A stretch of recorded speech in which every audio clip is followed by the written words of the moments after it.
He was nominated first class plenipotentiary minister in 2015. Mr. Moreira Lemos was a long and brilliant career as diplomat. Prior Abu Dhabi, he was ambassador of Portugal to Jakarta and accredited to Brunei and the Philippines. He was consul general at Shanghai in 2009 and second class plenipotentiary minister in 2012. He was consul general in Lyon in 2004 and special representative to counter-terrorism in the framework of Portuguese President of European Union. Mr. Moreira de Lemos graduated in law from Lisbon Faculty of Law and is a former lecturer at faculty. Due to his excellent representation of Portugal abroad, he was awarded the Grand Cross of Order of Merit and the Commendation of the Order of Infante Dom Henrique. He is the Commander of the Order of Elizabeth the Catholic of Spain, Commander of the Cruzeiro do Sul Order of Brazil, and Commander of the National Order of Merit of France. Mr. Joaquim Moreira de Lemos, thank you. Is your time. Thank you. Okay. Good morning. Good morning, everybody. Well, thank you so much for this introduction, extensive about all my previous posts in this already 30-year-long career. It's a real pleasure for me to kick off this roadshow seminar directly from Abu Dhabi. I suppose it's still an early call for the ones that may be participating from Portugal or even from Brazil, even worse. But anyway, I think I should start with a word of appreciation to NERSANT, this 30-year-old business association of the Santarém region. They were starting their businesses almost at the same time I was starting my diplomatic career. NERSANT is one of the largest Portuguese business associations and is a proficient promoter of internationalization of Portuguese companies in the region. And they aim at promoting exports. They also aim at attracting investment for the region. So congratulations for this initiative. I'm really sorry that you cannot be all together in Dubai for this occasion, but unfortunately this year has been defined by this virus all over the world. And I would say for starting, also my sincere appreciation because we are privileged to count with the support of the Dubai Chamber of Commerce, the Dubai Foreign Investment, and some distinguished guests and speakers like Mr. Hamed, Mr. Kuri, Mr. Hepping, Mr. Omar Khan, Nazar Musa, and Mr. Tarazona. So unfortunately, due to these well-known reasons that I mentioned previously, we cannot be physically together as we would obviously prefer for a proper traditional launching ceremony. But I think we could not miss this opportunity to meet at least this way. And at the moment, at the stage that it's really challenging to start whatever business activity, related activity these days. I intended to focus my small evaluation, my evaluation about the opportunities for business and to focus on what is related with this pandemic, because after this pandemic is over, and unfortunately it is still too far from this to happen, the devastating effect on global economics is still to be determined. So I think no one doubts, unfortunately, that this will be severe. But anyway, everything now is so new and so unexpected that it's hard for any one of us to predict any follow-up. Events like this one, the Roadshow Dubai, Portugal, corporate and institutionally driven, aims at Emirati and Portuguese entrepreneurs, investors, for the common purpose to creating business opportunities. And I think in this framework, the downturn of economic estimates for the 2021. A word of, you know, optimism. It can be still a little, I don't know, for the time being, it's still a little early. But I think that one thing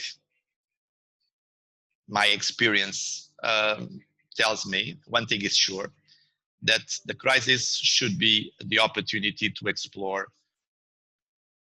new occasions, new opportunities, new business models.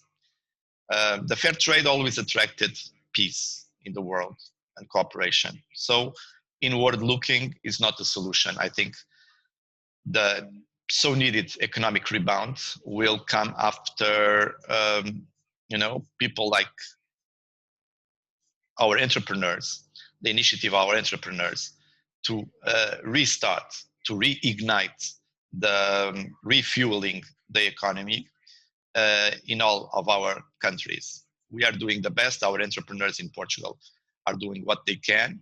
This stage is a stage of survival. The next stage will be a stage of restart. And so my appeal is, you know, let's not think only about this, the moment of a pandemic. Of course, there is lots of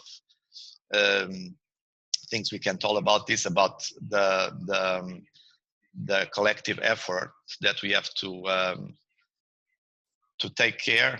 But the thing is that we should look a little beyond this opportunity. So the post-COVID economy is a global responsibility, and I think it should be taken as a collective effort. And obviously at the macro level from our governments, and also at the micro level as well from the companies.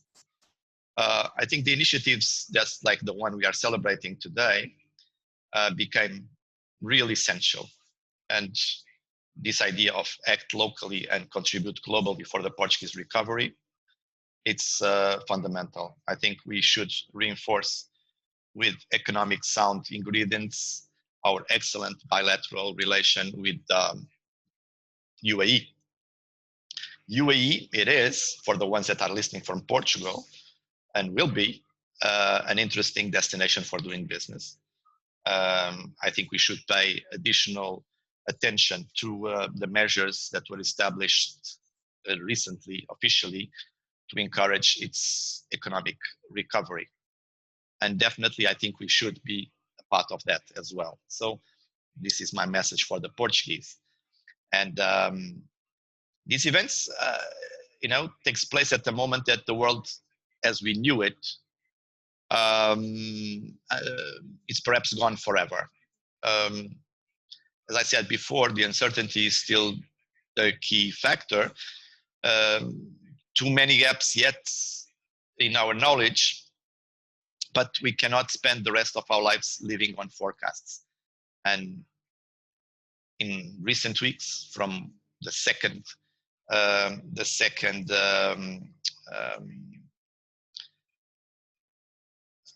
do you say, the second, I'm missing the word. Well, the coming back of the virus, if you want. This seemed quite a grim race to the bottom, but we cannot be clouded by this prevailing negative sentiment on the ground. I think definitely, and this is my message, of course, we will talk during the seminar about specifics of investing in Portugal, but the message is, my message, you know, more globally oriented, should be, let's not be affected by the prevailing negative sentiment now, and the time is for a restart. And local sectors association like NERSANT, hopefully the companies will help companies to take an active part on this endeavor. So I'm very looking forward to listen from what the experts you have invited here today will tell us about the opportunities, about their insights, what is going to happen seen from this part of the world, and also the Emirates were affected by the crisis like all other countries in the world. They were not immune to the virus and to the effects of the virus. So, but the drive is there. The dynamics it's there, and so I'm sure that we can benefit. Portugal can benefit as well from this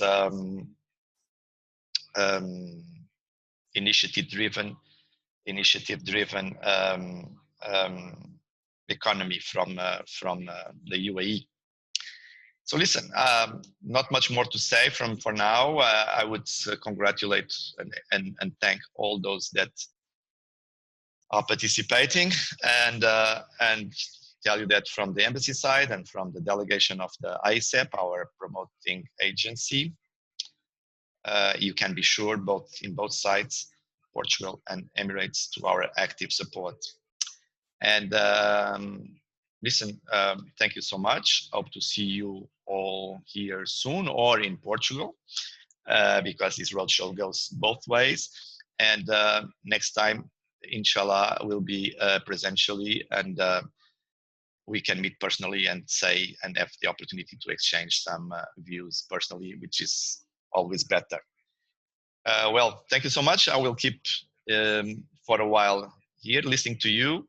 And okay, so I think this it will be for now will be what I have to say. Thanks. If you allow me, can I put some questions? Put two questions. How you classify the institutional relationship between Dubai and Portugal in business, and for you, in your experience, what are the sectors could be most important to bet now in the pandemic, in these relationships between the two markets? Listen, our institutional relations, we started this embassy in 2011, and exactly because we wanted to be here, this part of the world, this important market, this country is a case study of prosperity and good governance, and in the region and in the world. And so definitely our presence in the Middle East would not be complete without being here. So we started to build our bilateral relations on a more substantial basis since 2011. So we have all the instruments that are needed to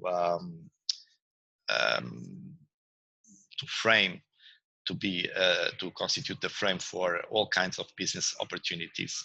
We have the market in the UAE is a specific market because it's mainly composed by immigrants. So the 10 million inhabitants, the population of 10 million, we have a specific market for Emiratis, should be about 10%, and the rest is immigrants that come from 200 countries in the world. So it's a very diverse ethnical and sociological population.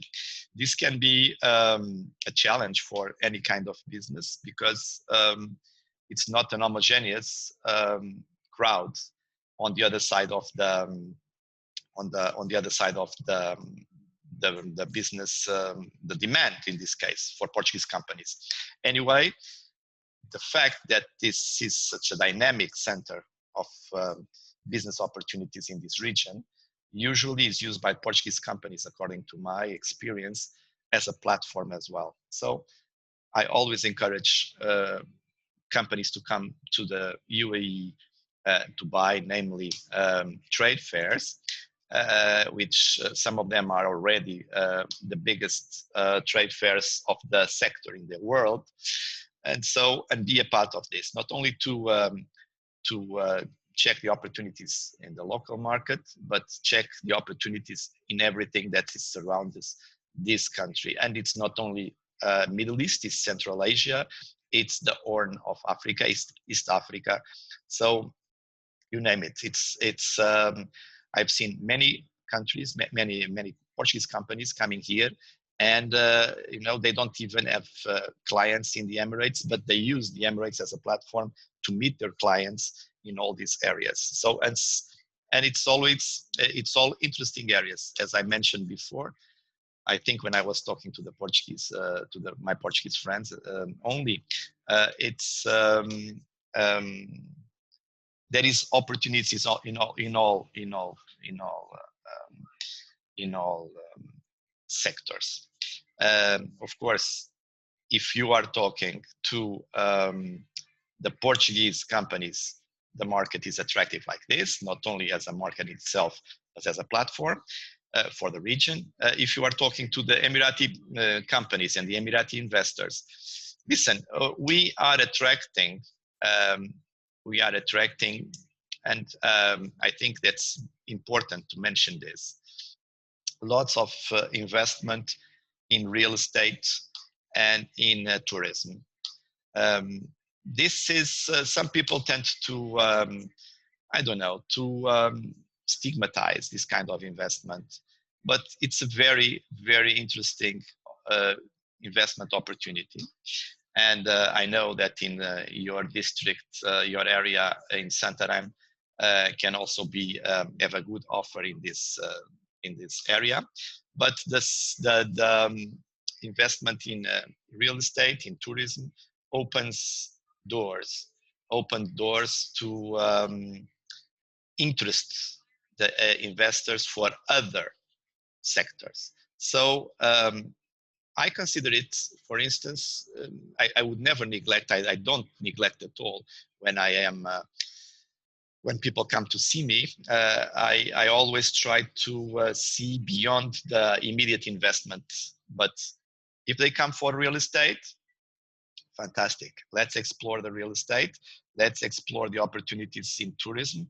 And then it's not the first, not the second, it will not be the last of cases of people that started with real estate and then they fall in love with the country. They get to know the country. It's very important to get to know the country. Just go there. That's important that we meet there. Not meet only in Dubai, but take Dubai there. Take and check for themselves. You know, this country and the Arab philosophy, they like to look us in the eyes. That's why I don't favor so much these web seminars, because you know it's different when you meet personally. But unfortunately, it's what we have now. But so take the important thing is use the investor in whatever kind of sector is interested. You know, take him there and get him and to stay there. And once he stays there, even if he's attached to a real estate project, other things will come. You know, I see people, I know people that I helped to go to Portugal, and Caetano will give you also another perspective about this, because he's an expert of also taking people to invest in Portugal. And they went, you know, just bought a house because the friend told them that Portugal was the place to be. And believe me, there's lots of people from the region, not only from the Emirates. Lots of people from Lebanon, from Jordan, from Syria, from Iraq. So many people that are discovering our country. And these people, usually, they have their own business settled in Dubai. And so, and when they go, they like the country, they enjoy our lifestyle, and they say, why not moving here? Also, not only my future retirement program, but also my activity or part of my activity that I have in Dubai or that I have built in Pakistan or whatever. So it's very interesting that, so when you tell me what kind of, when you ask me what kind of sectors would you, I don't know, everything is possible, you know, everything is possible. Just get your customers there. And I'm sure that the country sells for itself. You know, it's the country, you know, I'm not telling this because I'm Portuguese. I'm very proud of being Portuguese, but I think that the last years Portugal has made significant changes in the way it perceives and in the way it is perceived by the world. And so so I'm very strongly in favor of everything that is related with bringing the attention of people to Portugal. If this attention comes from real estate, good, just get them there. And then once they are there, I'm sure that's very easy to sell whatever opportunity of business it is. So listen, we can talk about technologics, we can talk, Portugal, for instance, is not your region, I'm sorry, but a little more to the south, we have aeronautic industry, but it's basically it started, I think, in a company that it comes from your region. But anyway, in the aeronautic industry, a very good cooperation with Brazil. We started a cluster in the aeronautic industry that is quite impressive. Nobody would say Portugal and aeronautics. Yes, Ines. That's why I say just give us the opportunity to show you how interesting we can be. We have a cluster of 900 companies now working for aeronautics, related with this Portuguese Brazilian partnership with Embraer, OGMA and Embraer. OGMA started in Alverca, which is in the region of, I suppose, covered by NERSANT. So listen, it's there. My experience, I'm sorry that I'm taking the floor for so long, but listen, my experience of all these years, it's even me, I've been surprised, in my years of experience when I was in China and then in Indonesia, now here, when I meet the Portuguese companies in these trade fairs. And I'm surprised, for how widespread is the areas of our interest now in economy. We have covered almost all the sectors. So if you want to invest, you can, I think you have the opportunity to invest in whatever area you are interested about, because we have covered in our economy, I think, pretty much all the sectors of the economy. Some more intensive, some more developed, some with bigger number of companies, but okay, niche opportunities. That the thing that usually now it's also very interesting for these startup logic companies that promising industries, not only the traditional ones. So we have that one, and we also have the something that also surprised me is the quality, the proficiency, that we are achieving in all sectors. So from companies that do mechanic parts of for prosthetic limbs, for something that highly technological, highly sophisticated, products to replace bones, whatever. I'm thinking about these ones because they're really surprised by the quality.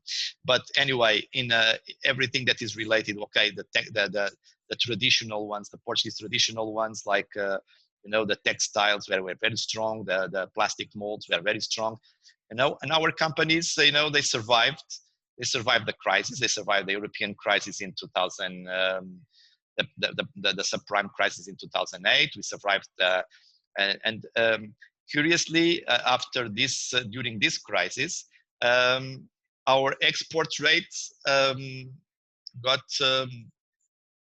reinforced. And so I don't know, from 20% of the economy oriented to exports before, I think now we are achieving more than 50%. So we are getting to very interesting levels, even at above the European average. So this is the message, it's just be curious about Portugal. That is the main message. Be curious about Portugal. So and then talk to us in order to select what are you traditionally more, your comfort zones of investment are more oriented to. So definitely we will find the right opportunity to make money, even in such a downturn situation like the one we have now. The thing is, I think situations like I mentioned before in my message, I think it's now when the things don't seem to be going so well, that you should look for the good opportunities. They are there. We have an economy that is it's a strong economy. We had and I must reiterate this. We had a financial crisis in 2008 from until recently, but now it was a financial crisis, but the economy always moved, and our entrepreneurs always moved along, and they changed what they had to change. They modernized their companies. So some of them were stuck in the middle, but the ones that reached out to the end, they are better now than they were before. So we will be surprised to see the technological quality of our companies and the sophistication of our products. So in all domains, I would say in all domains. So you name it, and we will look for it. That's my reply. And sorry again to take so long.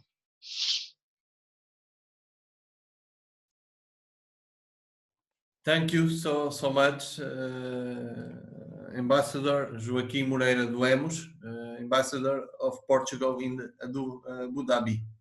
Thank you so much for this presentation, for this open session.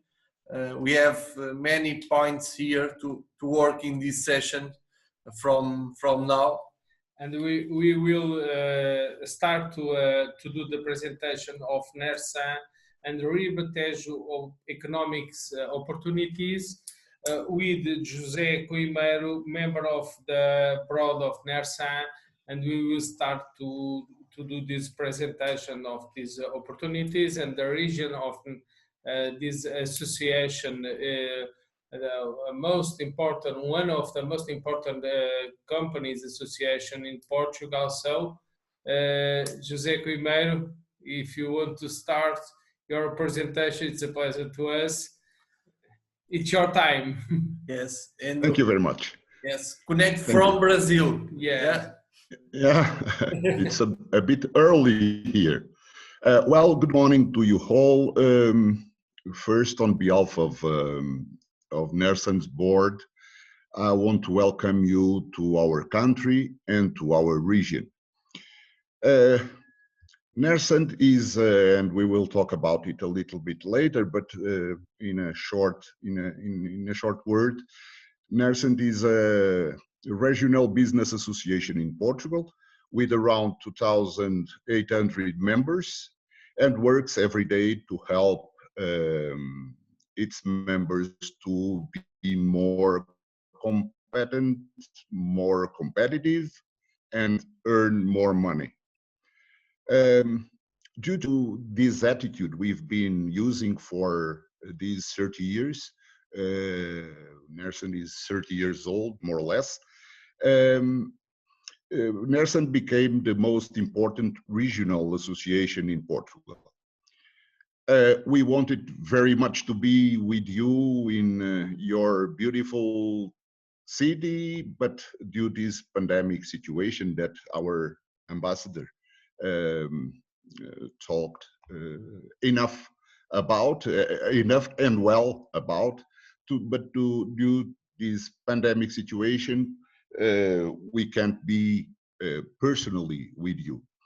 We hope to be able to visit you soon, and also invite you to or reinforce the invitation of our ambassador to visit Portugal, because we, as Mr. Ambassador told us, for us is also very important the personal relation, the personal contact that we can have through these means. It's true. I'm in Brazil. You are in Dubai, so it's much more comfortable to speak to each other using this Zoom application and all that. But the personal contact is very, very important. So we are sorry, but we couldn't be there with you. So we will try to do our best to avoid this incomplete contact by inviting you to visit Portugal. As you all know, Portugal is the most western country of Europe, facing the Atlantic. Lisbon, our capital, is in the same parallel as New York. Our official language is Portuguese. Portuguese is a language which is spoken in 10 countries, spread by the 5 continents.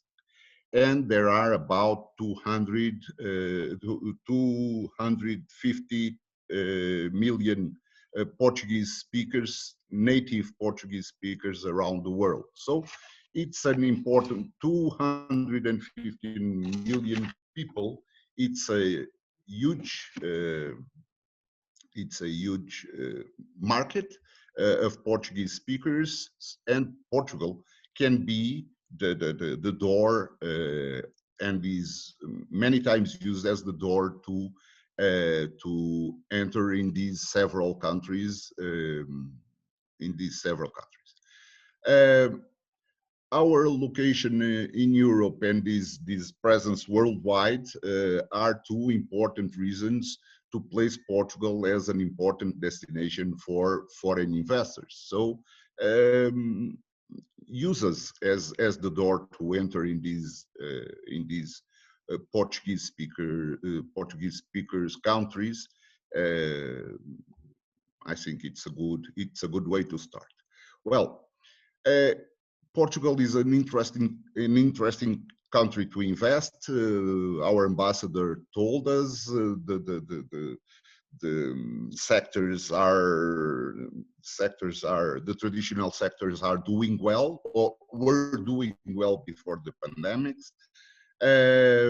Many new businesses starts every day in Portugal and starts every day in our region.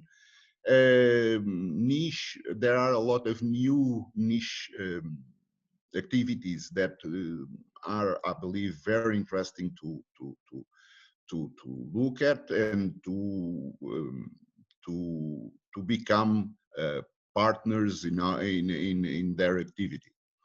Well, but Portugal is good, okay, but where in Portugal? And the second message is in Ribatejo, of course. Let's talk a little bit about Ribatejo. Let me open here our small and fast presentation of Ribatejo. Here. Well, the region, and you can see the landscape is fantastic. So we are mainly an agricultural region. In the past, we are now we are still important, very important in the Portuguese agriculture, but we changed very much in the last 45 to 50 years. Our area is around 7,000 square kilometers, divided into sub-regions. This division is natural. We have a river that goes across our region, and we have these 2 regions, one north of the river and the other on the south. Our capital is Santarém. The district capital is Santarém, and we have a little less than 500,000 inhabitants.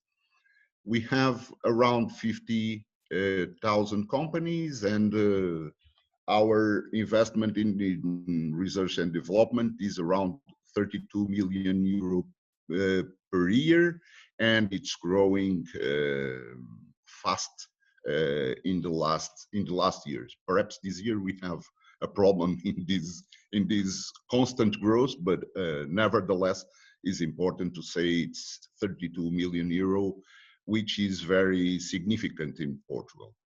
The gross added value of business is a little less than $3 million, 2.67 billion euro.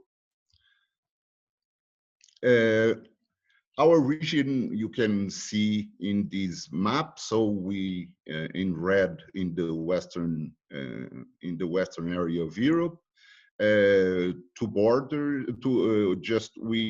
Our borders are with the Atlantic on the west and south, on the north and east with Spain, and Spain grants us the entrance in the European market. This Atlantic vocation we have made us go across the world to do what we did in the past. We are in the very center of the country, so it's from the point of view of access to the whole country. We are in the middle, less than 1 hour away by car from Lisbon. And it's not necessary to be a very good car. So a normal car makes 1 hour to Lisbon, less than 2 hours to Oporto. So the two major cities are quite near our region. And we have also very interesting accessibility due to a very good covering of motorways. More than half of the municipalities, and we have 22 municipalities in our region, more than 50% are covered by a railway route, and we have in our region 2 logistic platforms that acts as dry ports, and it's from this point of view, our accessibility is very, very good. It's quite near Lisbon, but substantially less expensive than Lisbon. We have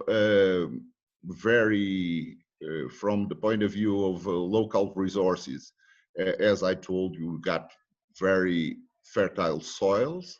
We have a lot of water because this main river has very sub-rivers which provides to the region an enormous amount of water. And we have natural products as wood and natural stone, for example. We have very, very good products. The quality is very good, mainly due to our climate. Well, in terms of human capital, we've been developing a lot our proximity between companies and educational institutions. So we've been closing the relationship between school and companies, and this proximity is generating a very competent and focused persons to develop very specific activities. So it's easy and it's fast to speak with to access to the university and ask the university or the professional schools that we have to create specific training courses to specific activities. This is very important when you try to arrive with new businesses and you don't have the task force necessary to develop it.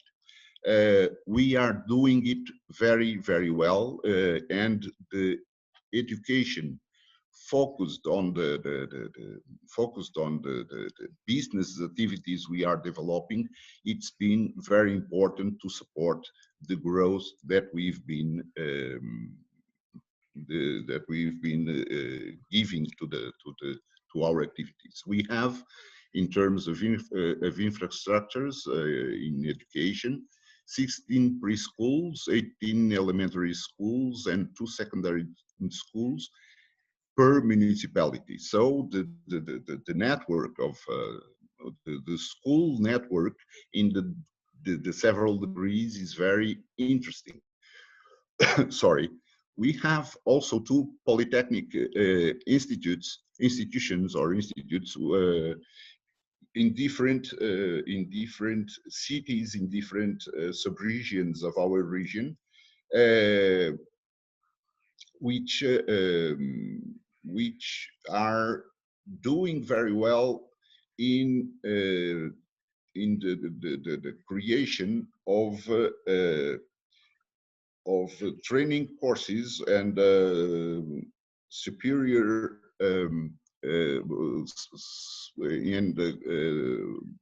specialization courses to people who want to develop their skills in very specific areas. We have also laboratory and technological centers to focus also in our activities in our region. We have business incubators for startups and business projects. It's not only us, but NERSANT created 2 startup holder to help these new businesses to develop with a lot of success. You should visit our startup in Santarém, which is fantastic. Please check in our website, nersant.pt, what is happening in our startups, Ourém and Santarém. And I ask you to give a particular attention to Startup Santarém, which is very interesting, in a very nice place, in a very old building that in a historic building that NERSANT recovered and created something very interesting. We have also research centers, and these research centers are very focused also in our activities. So we have an agriculture research center, very interesting, also with a veterinary area. And we have, as we have in our region, a very important niche activity with leather. So there is also a leather technology center. This activity, this niche leather in Portugal is, and we supply many of Ferrari, the leather used in Ferrari, in Airbus, in Lamborghini, and all these first line products is produced in Ribatejo, in our region, and we create this leather technology center to help the activity to develop and make better products with less environmental impact. Well, it's also interesting to know. So we have startups, we have several infrastructures also to help the implementation, development, and maturation of businesses. This agro cluster we develop also, and NERSANT develop. This agro cluster is very interesting because it's a way to go to the world with our products, with professionals and with in group. We have several business parks. We have the multimodal terminal with several transport means in our region, and we are completely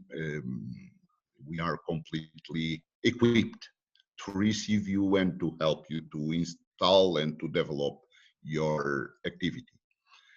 We have also, for your installation, business parks in our region, 3 business parks, Cartacho, Rio Maior, and Torres Novas. These business parks are, of course, on privilege in very good locations, side by side with the motorways. So it's also easy and cheap to install your activities, mainly your industries in our region. We have 1,800 hectares reserved for environment. Sorry, the word doesn't come out. Environmental protection. So I'm sorry.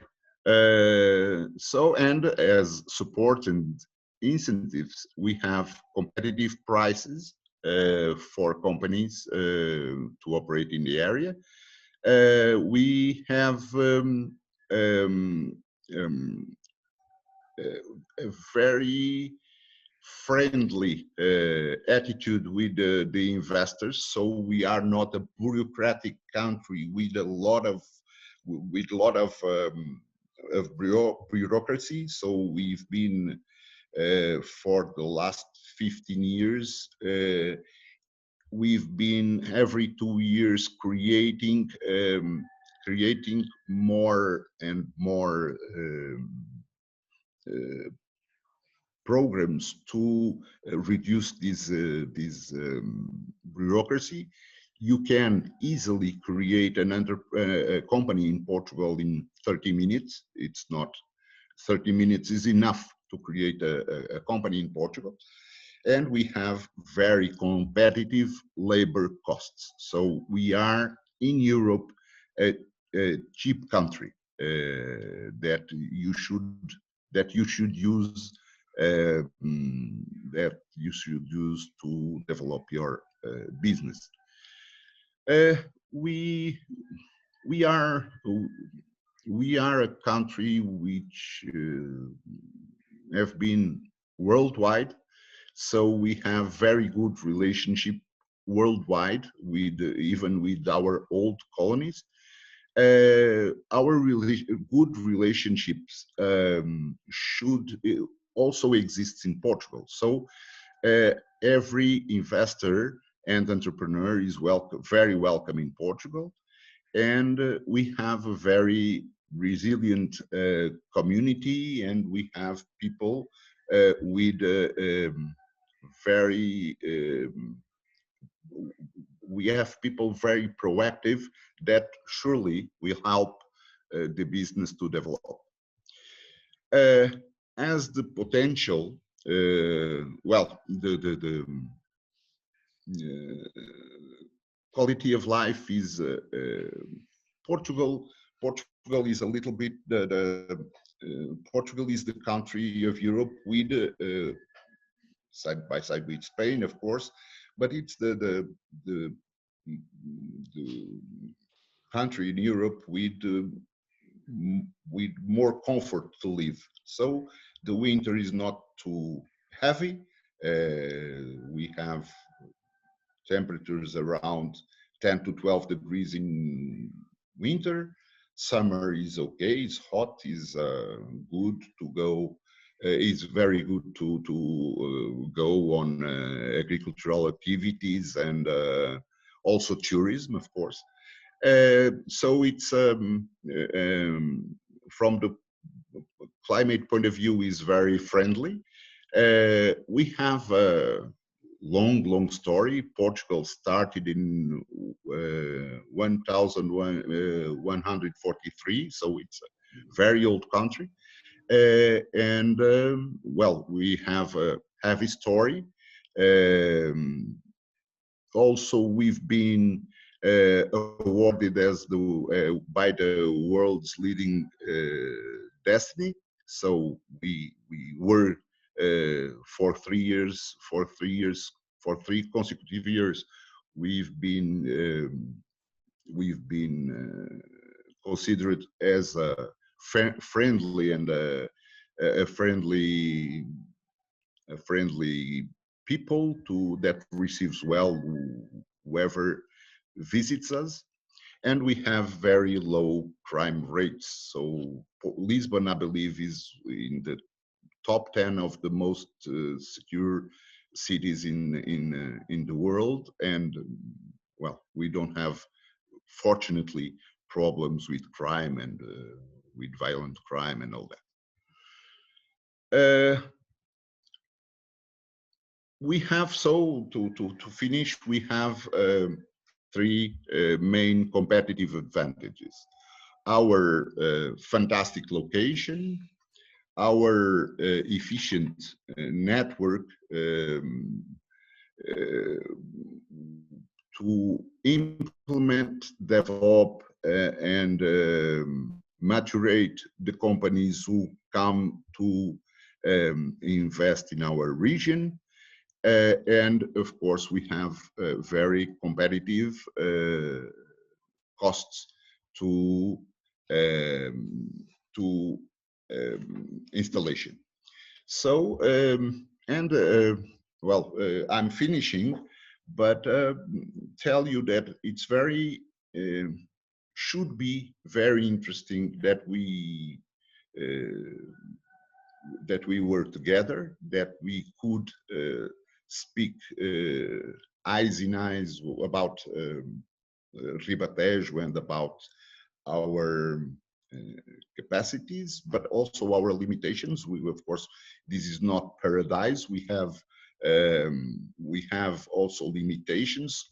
Surely you will have doubts about what to do in Portugal. It should be very interesting to be there with you to discuss or to make the after event with a meal or whatever, and to get each other much better than we will do now. But it's important to tell you that Ribatejo is very interesting. Portugal is very interesting.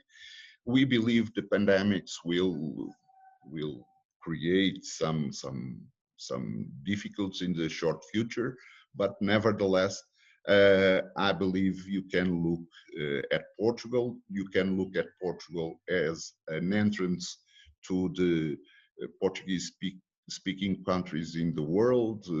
Brazil is one interesting country. Angola, Mozambique are countries which are developing themselves with problems, with some difficulties, uncertain future, but well, are doing their way, and you can use Portugal, and in Portugal you would use Ribatejo as the door to also to enter these countries. So thank you very much. This is our site, this is our email, this is our phone number. You are very welcome to visit us, to get in touch with us and ask us whatever you need to know about our region and our country. The program, the European program Portugal2020 helps you also in these in your investments, and NERSANT is specialist in this area of using the European funds to develop, to help to develop businesses. So, well, thank you very much for your kind attention, and I'm available for whatever you need. Let me just say bye bye now with my face on, and thank you very much for your kind attention. Thank you. Thank you, José Coimeiro, for your good presentation of these opportunities. If you have some question to do, it is the moment. You can put the questions on the chat, or if other participants can do the same. So we have already one question here: how to set up business in NERSANT region? What are the rules for the citizenship? I don't know if you have the answers for these questions. Well, foreign investment is welcome in Portugal, generally by law. There are no limitations. There are specific programs to get the city. It's not necessary to have citizenship to make businesses in Portugal. So, for Mr. Ambassador is coming, and he surely helps me, because he's a specialist in the area for the ICEP, our foreign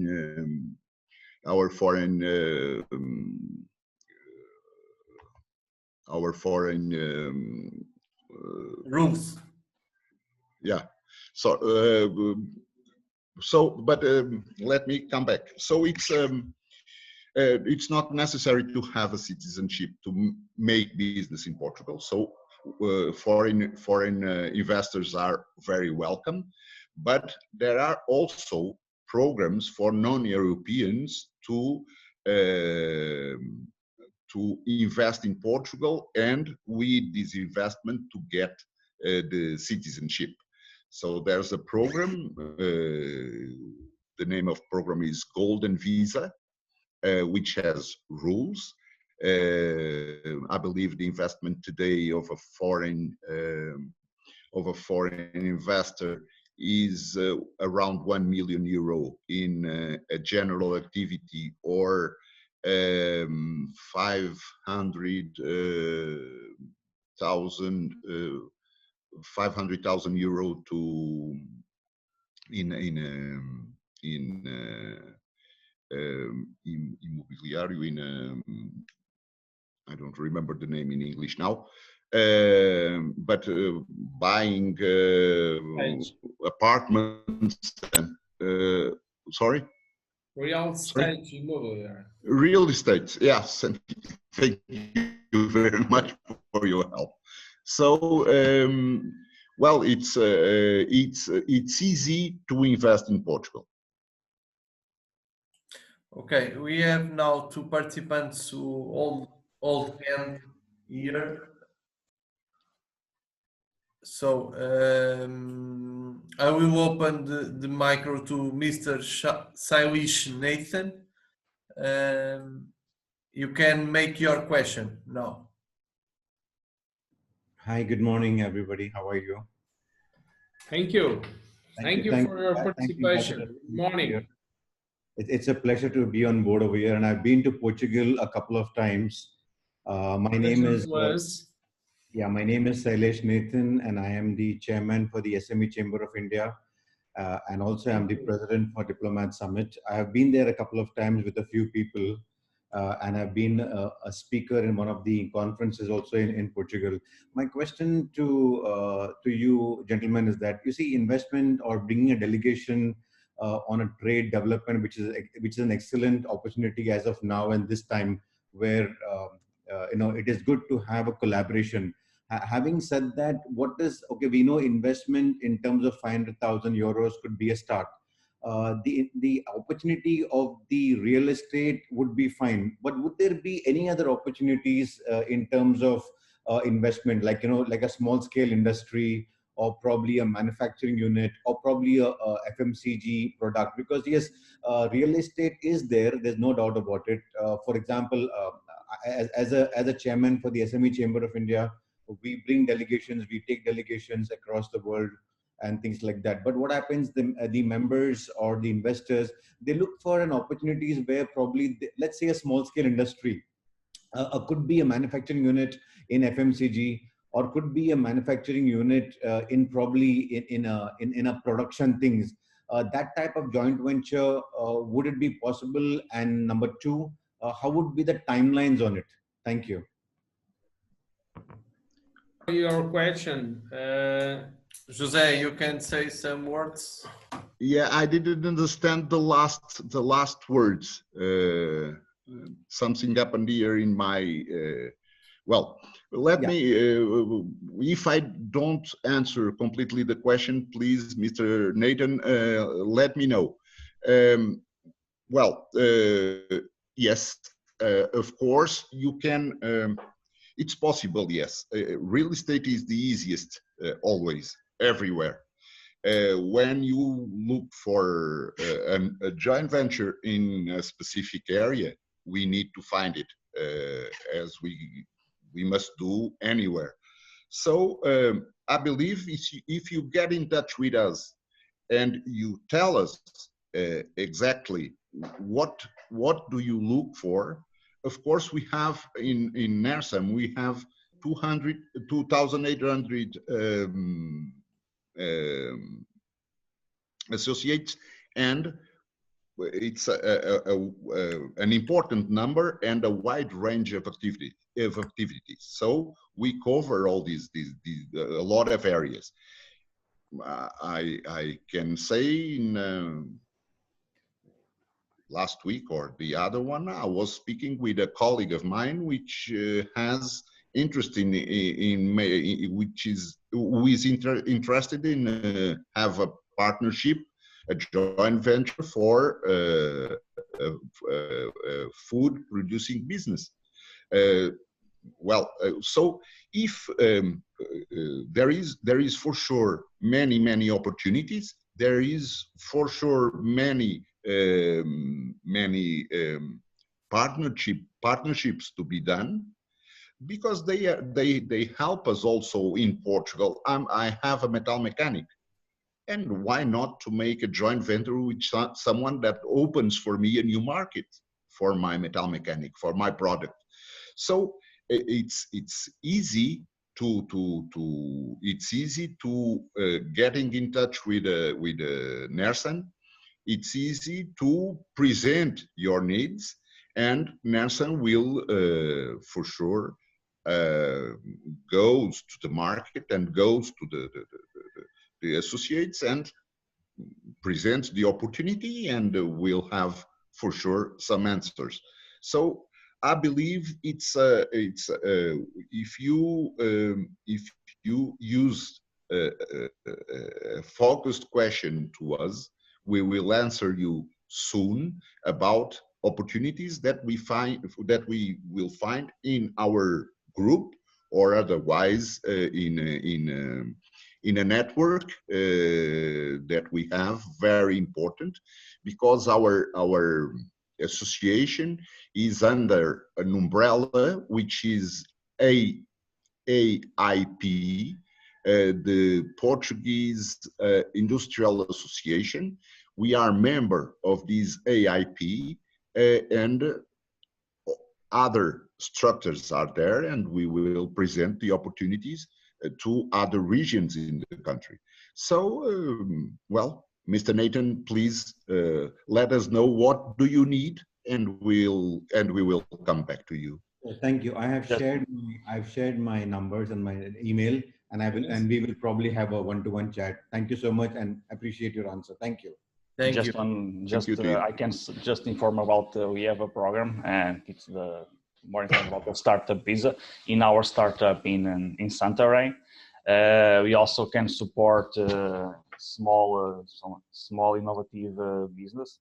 Recently, we also support the investor from Dubai in our startup, just to if you need some support of this. Because startup visa, just to give, I will present in the other, but I give already this information, is a program to welcome foreign entrepreneurs who intend to develop an entrepreneurship or innovative project in Portugal. And this vision is to grant residence visa or residence permit to immigrant entrepreneurs. And recently, as I said, we have supported the investor from Dubai in that is now in our startup in Santarém. Okay, just this note. We have a lot of questions here in the chat. Don't worry, if you let your email, we will answer of all questions after this event. But if you want to put your hand in the air, we can try to put your questions, and we have in this panel persons who can help you and can answer for your questions. So I will open the mic to Mr. Kens Gertsch.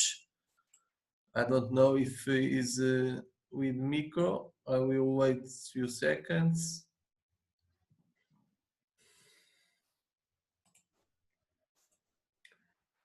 Just for a few questions, we don't have Miss. Okay, we will pass to another one. Mr. Walid Sharkawai, you can speak. You can speak now.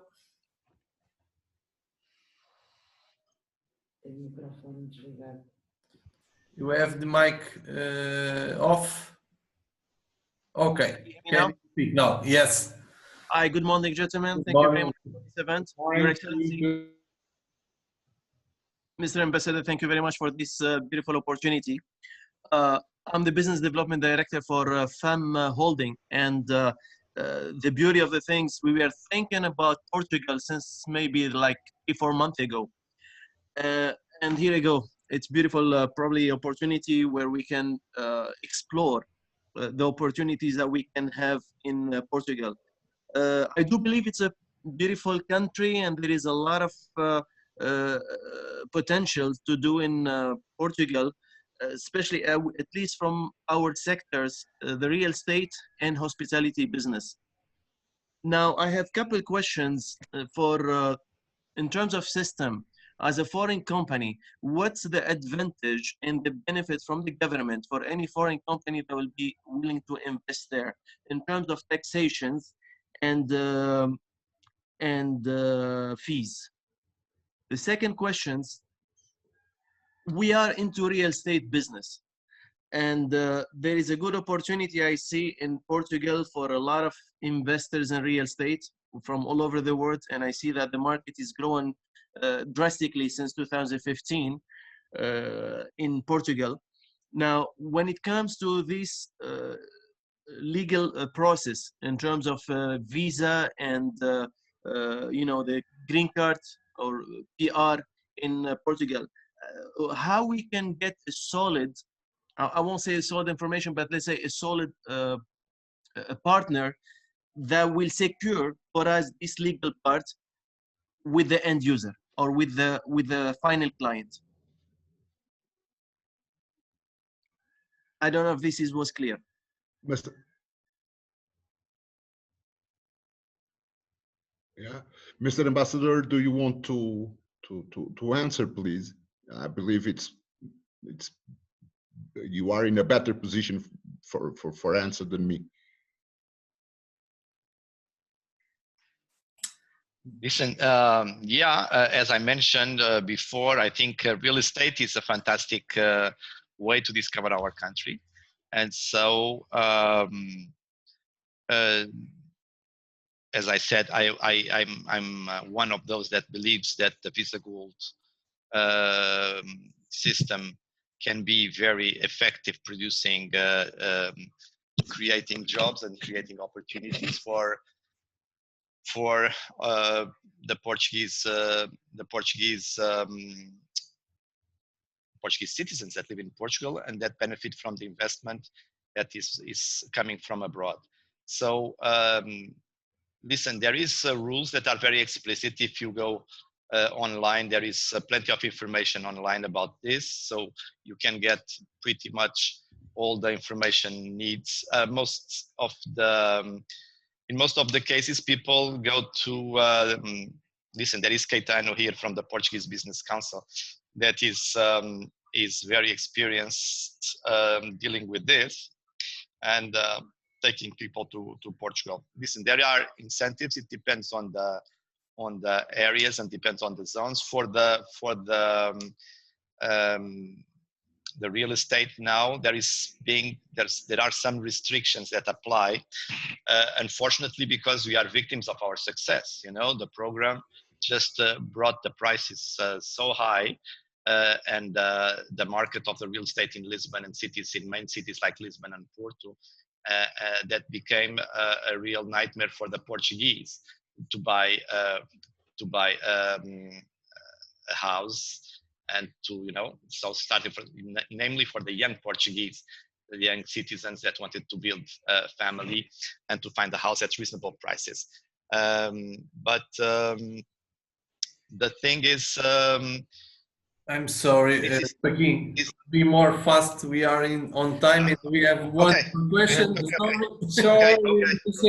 No. This is to say that definitely yes. And there are incentives for business, for real estate that now it may be not so easy to do it in Lisbon and Porto, but this is an additional opportunity for NERSANT and for Ribatejo region, because you can do it outside. And so let's explore opportunities of real estate also in the region near to Lisbon. It's not central Lisbon, but as you said before, it's 1 hour distance from Lisbon. It's nothing.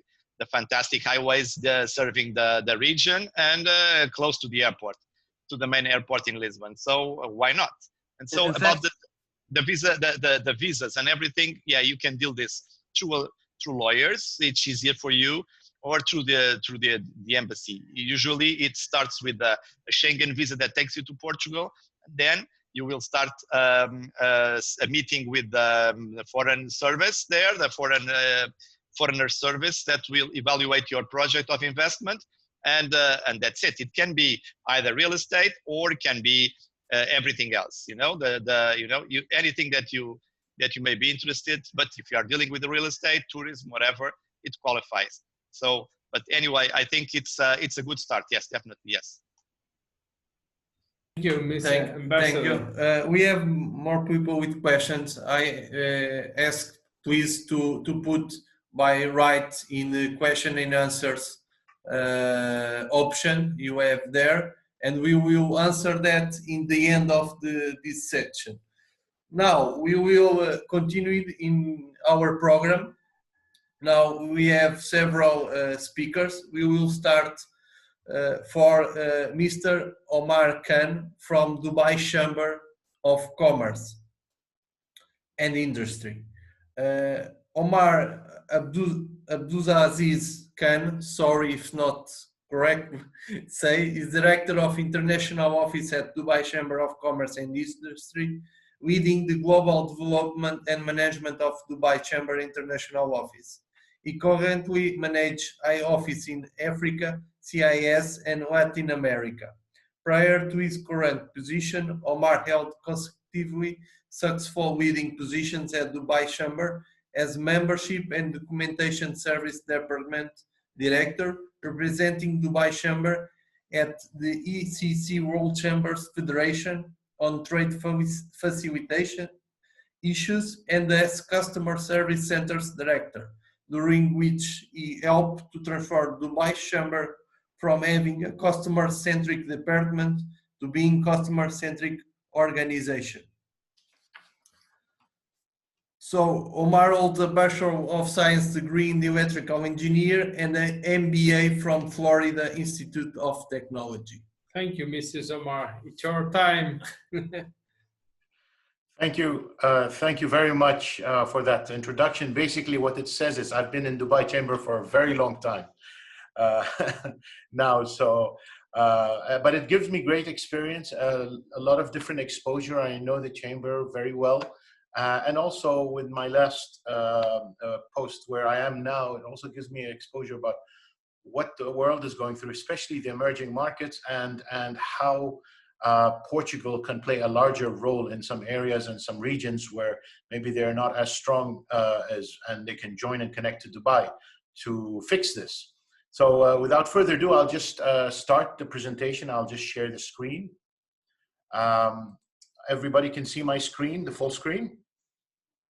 Yes. Yes, yes, it's okay. All right, excellent. So it's always good to to check before I start speaking.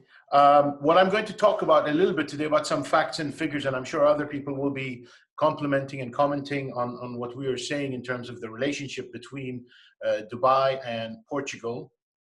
And of course, if you look at the screen here, you could see that there's a healthy trade relationship. The figures there are in the millions in US dollars, but you can see a very strong current of products coming from Portugal to Dubai. And so we are a very strong facilitator for your products. However, we are not, we believe at least, we are not balancing the trade equation. So we have to look at where we can complement our exports or re-exports into Brazil. But there's been a good growth since 2011 of 7.3%.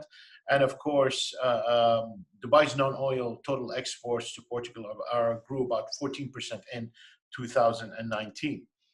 And if you see the components and the products we are importing from Brazil, a lot of it is, of course, apparel, knitted and unknitted. There's some electronics as well as a growth, vehicles as well, furniture. And there's a big green chunk of many other small industries as well. And this, when it's this big as well, this raises a question mark and says, well, there's a lot more that we can connect and work with.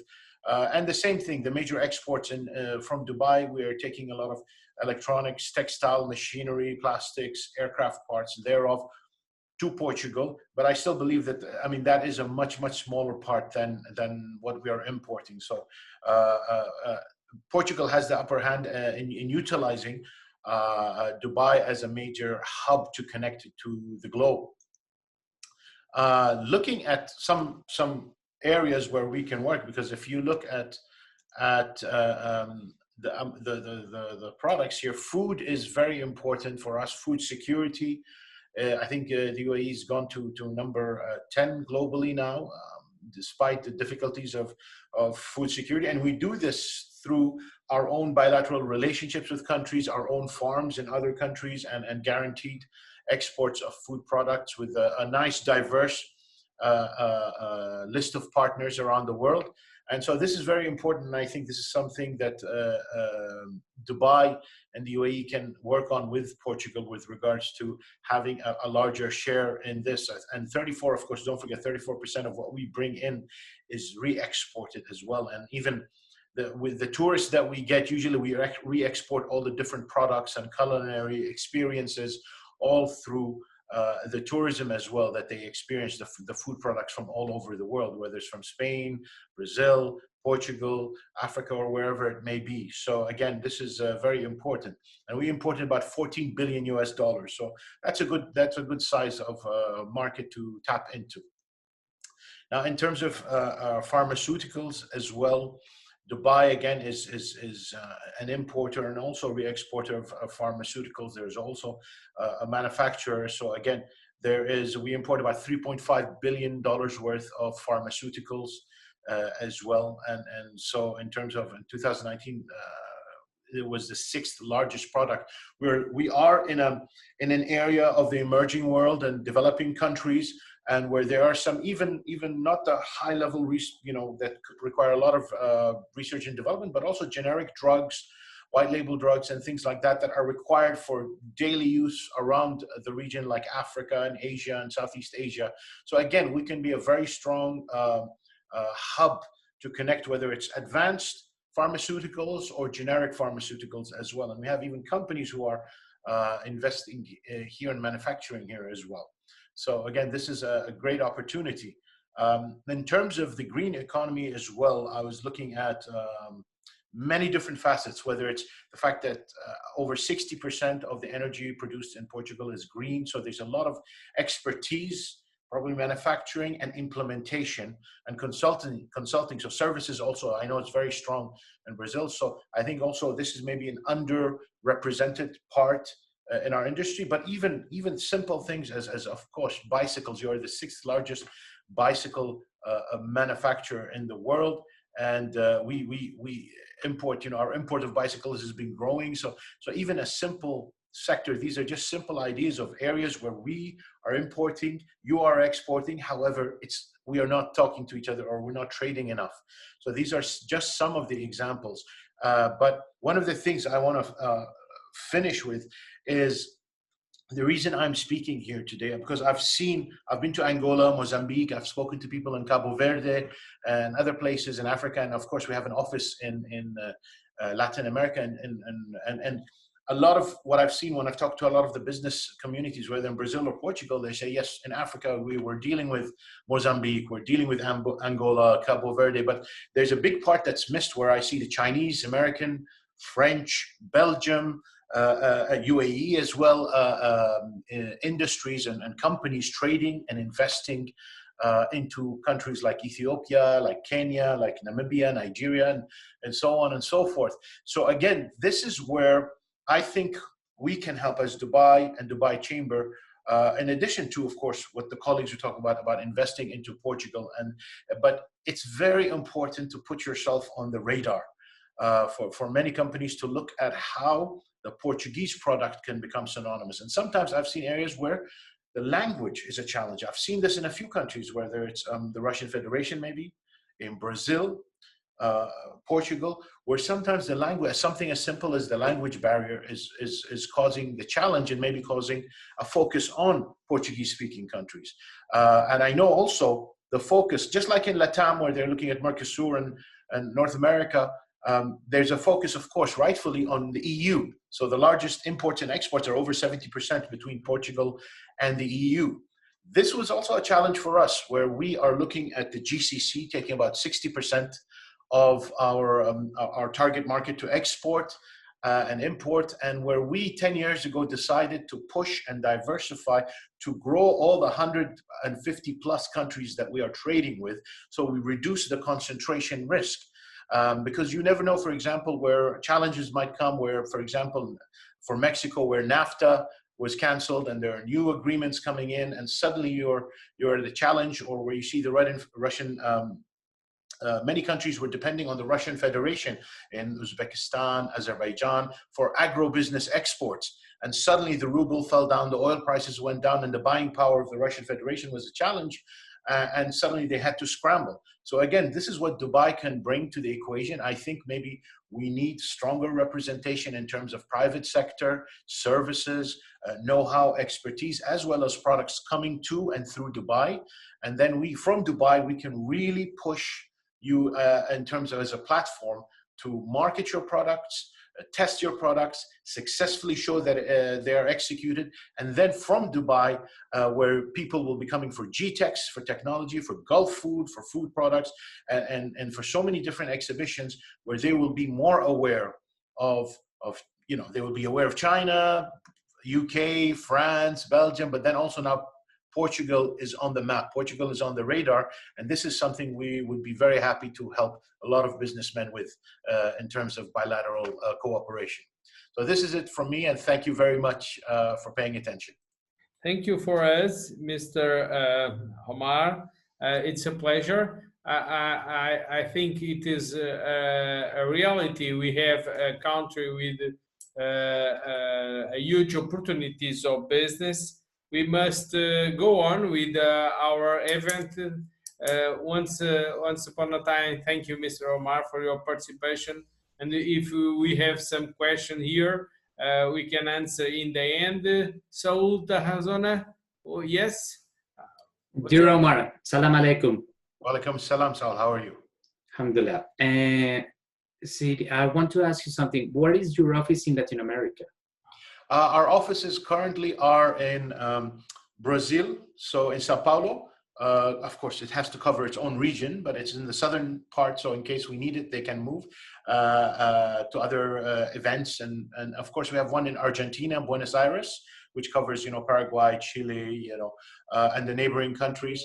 And of course, a little more north is for Central America, we have Panama, who also can connect to the Caribbean. And soon underway is Mexico City. So the offices are small, what I call business commandos or business concierges. So they go where the action is, whether there is an exhibition or there's an outbound trade mission to their region, not necessarily their own country that they are in, or there is an inbound into Dubai where they can facilitate, and they will be in exhibitions and they gather intelligence and they engage our stakeholders, because we feel it's important between event and big event, or big visit and big delegation. There's a lot of good intentions as businessmen and leaders. We always promise, we even sign MOUs that we will do things, but there's a loss of momentum. The world is very distracting with social media and news everywhere. So we decided to put in the middle some action points. So some people that I could say for your action. Between this point and this point, we need to see progress. We need to see awareness. We need to understand the terrain and what's really on the ground, not just the big level news. Yeah. What is on the ground in the pipeline? What are businessmen saying? What new laws and regulations? What issues or challenges are happening in different locations? So that's why we put them there. As I said, they're either business concierges for our members or business commandos in terms of intelligence and information. Thank you. Okay. Thank you, Mr. Thank you very much. If there's anything I can help you in Colombia, I'm very close to the government as an advisor. Okay. Thank you. Now I call His Excellency Ahmed Elmet Touawi. I'm so sorry, it's not correct to say. Sorry. He's General Manager of Private Office for Sheikh Tanoun bin Tanoun Al Nahyan. I'm sorry, one more time, it's not correct. You're correct this observation. They are interested in introducing new business from Portugal to Dubai with all possibilities assistance from private office. They are open to all business sectors which are potential to grow and have suitable business model. Thank you so much. Thank you, Your Excellency. It's your time. Thank you. Good morning, everyone. I need first to thank you, Mr. Lemos, Ambassador of Portugal, and it's a pleasure to meet you all here. We all facing effect during this pandemic time, which has set up apart from each other, but our good relation have a very strong root which keep us connected. When we talk about relation between UAE and Portugal, I am proud to say that we have a long history of healthy relation between both countries. From past one decade, both countries have put all possible effort to build strong relation by exchanging culture, trade and technology. Now we need to find more ways to bring business opportunities to execute for well-being of the peoples. On 9th, 2019, UAE and Portugal has signed MOU on quality assurance of food security with commitment of boost cooperation in various sectors. Currently, there are various businesses opportunities to develop and invest into, such as healthcare, agro-tech, and fintech, which are widely available in UAE. And as I represent Sheikh Tahnoun bin Said bin Tahnoun and Hayyan office, I need to say to all of you, welcome and welcome our businesses, people from Portugal to join with us and build strong Portuguese-Emirati relation. And I will provide my email, our private office email on chat to collect your question, and inshallah we'll give anyone from Portugal who need to start his business in UAE the maximum support we can provide it to him in UAE. And then finally, I need to thank you all, and God bless you, and stay safe and stay healthy. Thank you so much.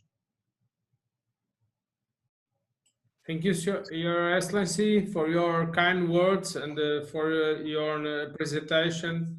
I don't know if some have some questions to put here in the stage. Yeah, I will provide my email now in chat. Okay. Anyone who has a question, he can provide to me by email, and I will answer him direct. Thank you, Excellency. Most welcome, most welcome.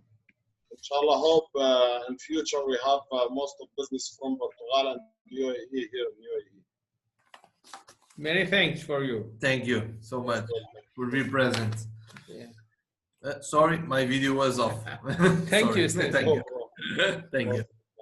So we will going on. So now we have Paul Hepping of Exponential. Paul Hepping is a co-founder and chairman.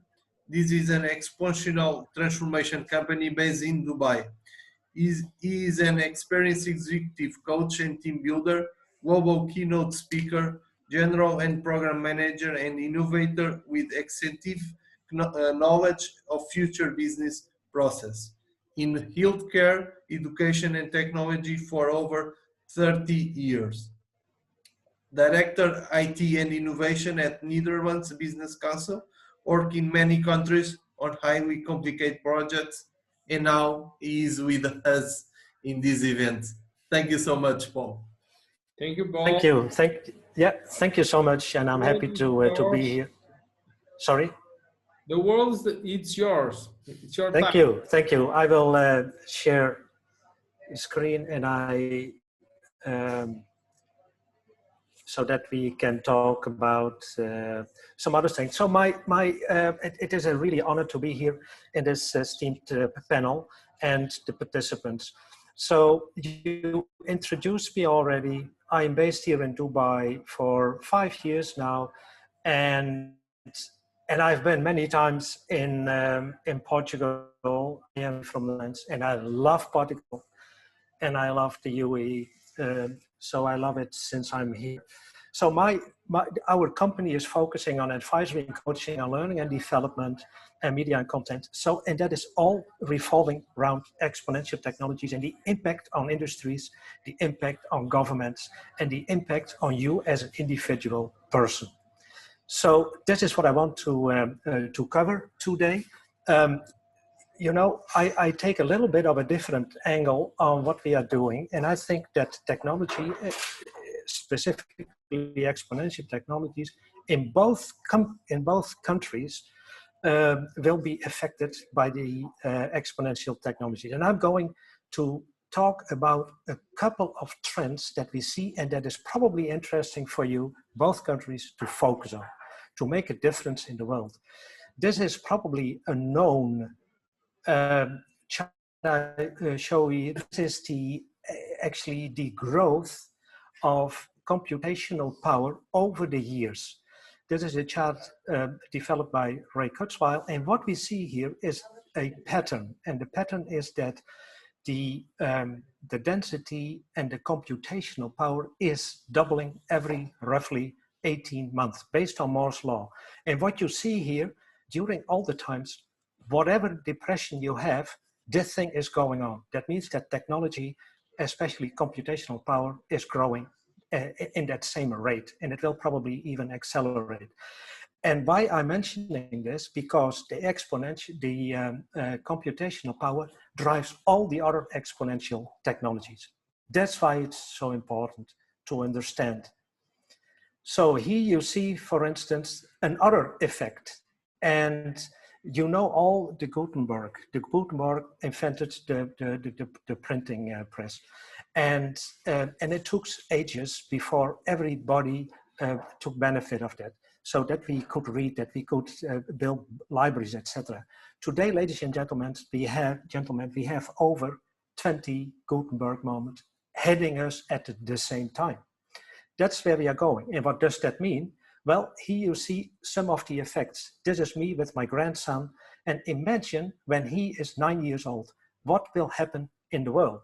Well, computational power, 21 times more powerful. That's not 21%, 21 times.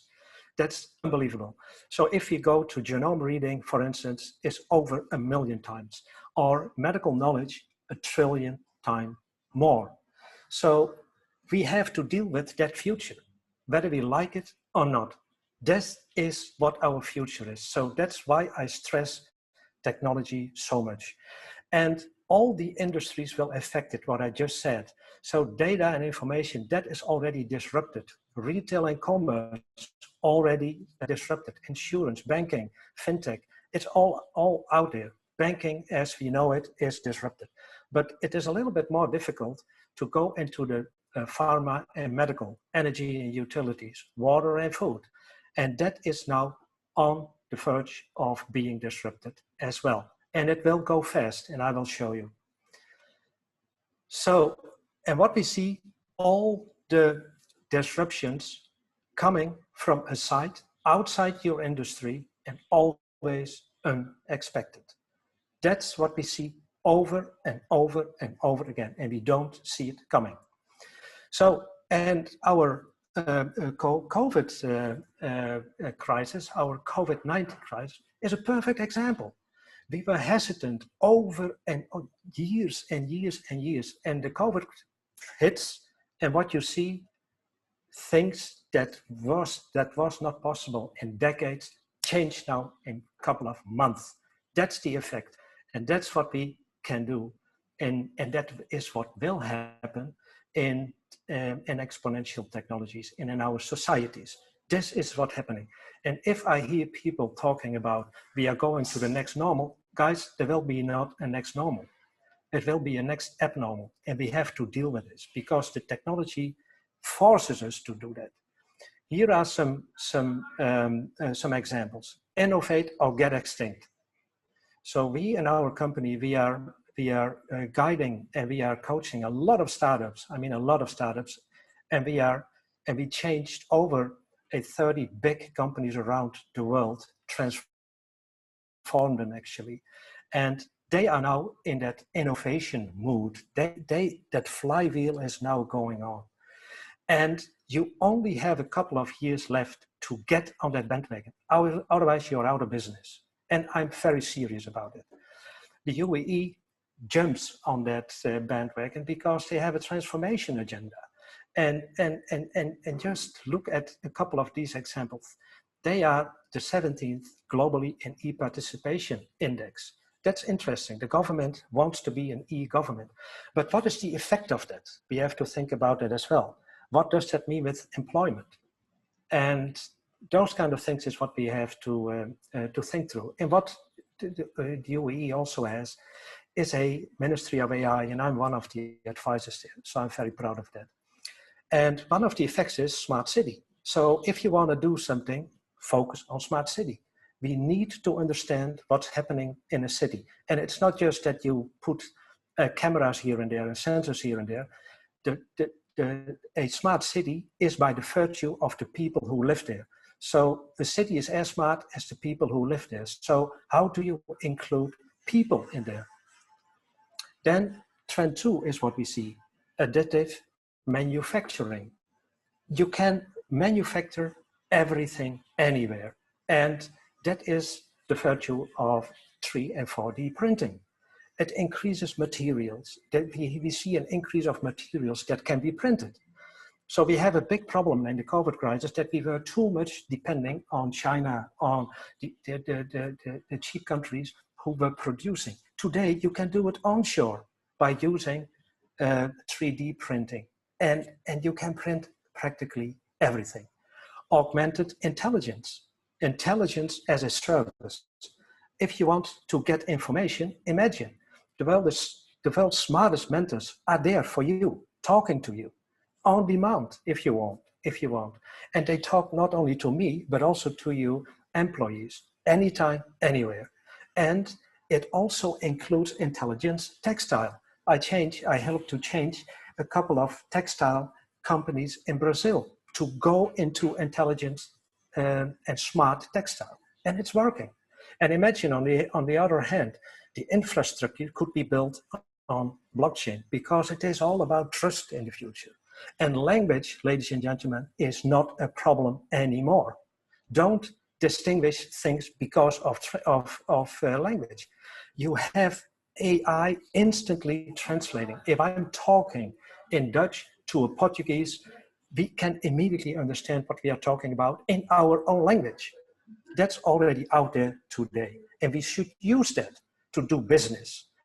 And then the other trend is increasing human longevity and health span. So here is where e-health and biotech are coming in. We don't need to go to a hospital for everything and anything, whatever, you know. You can monitor people on a distance. People can collect information about themselves and send that to their doctor or to their caregiver.